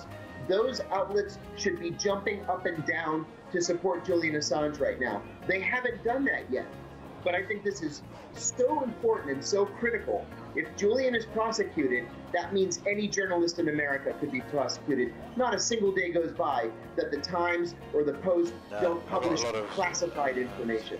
Sort of people down below if Assange is found guilty of assisting Chelsea Manning, what does that have to do with media freedom? It's a crime, isn't it? It's a crime to steal the information. It's not a crime to publish the information. What Julian is accused of doing now is conspiring with Chelsea Manning to take possession of the information. And there's been no evidence at all that's been publicly available, at least, to indicate that Chelsea Manning was put up to this by Julian Assange. John Kiriakou, CIA whistleblower, thank you so much for joining us on RT International today. We appreciate it. Thanks for having me. Well, back in 2012, RT ran a political interview series hosted by Julian Assange. Coming up next is part 2 of The World Tomorrow with Slovenian philosopher Slavoj Žižek and American writer David Horowitz.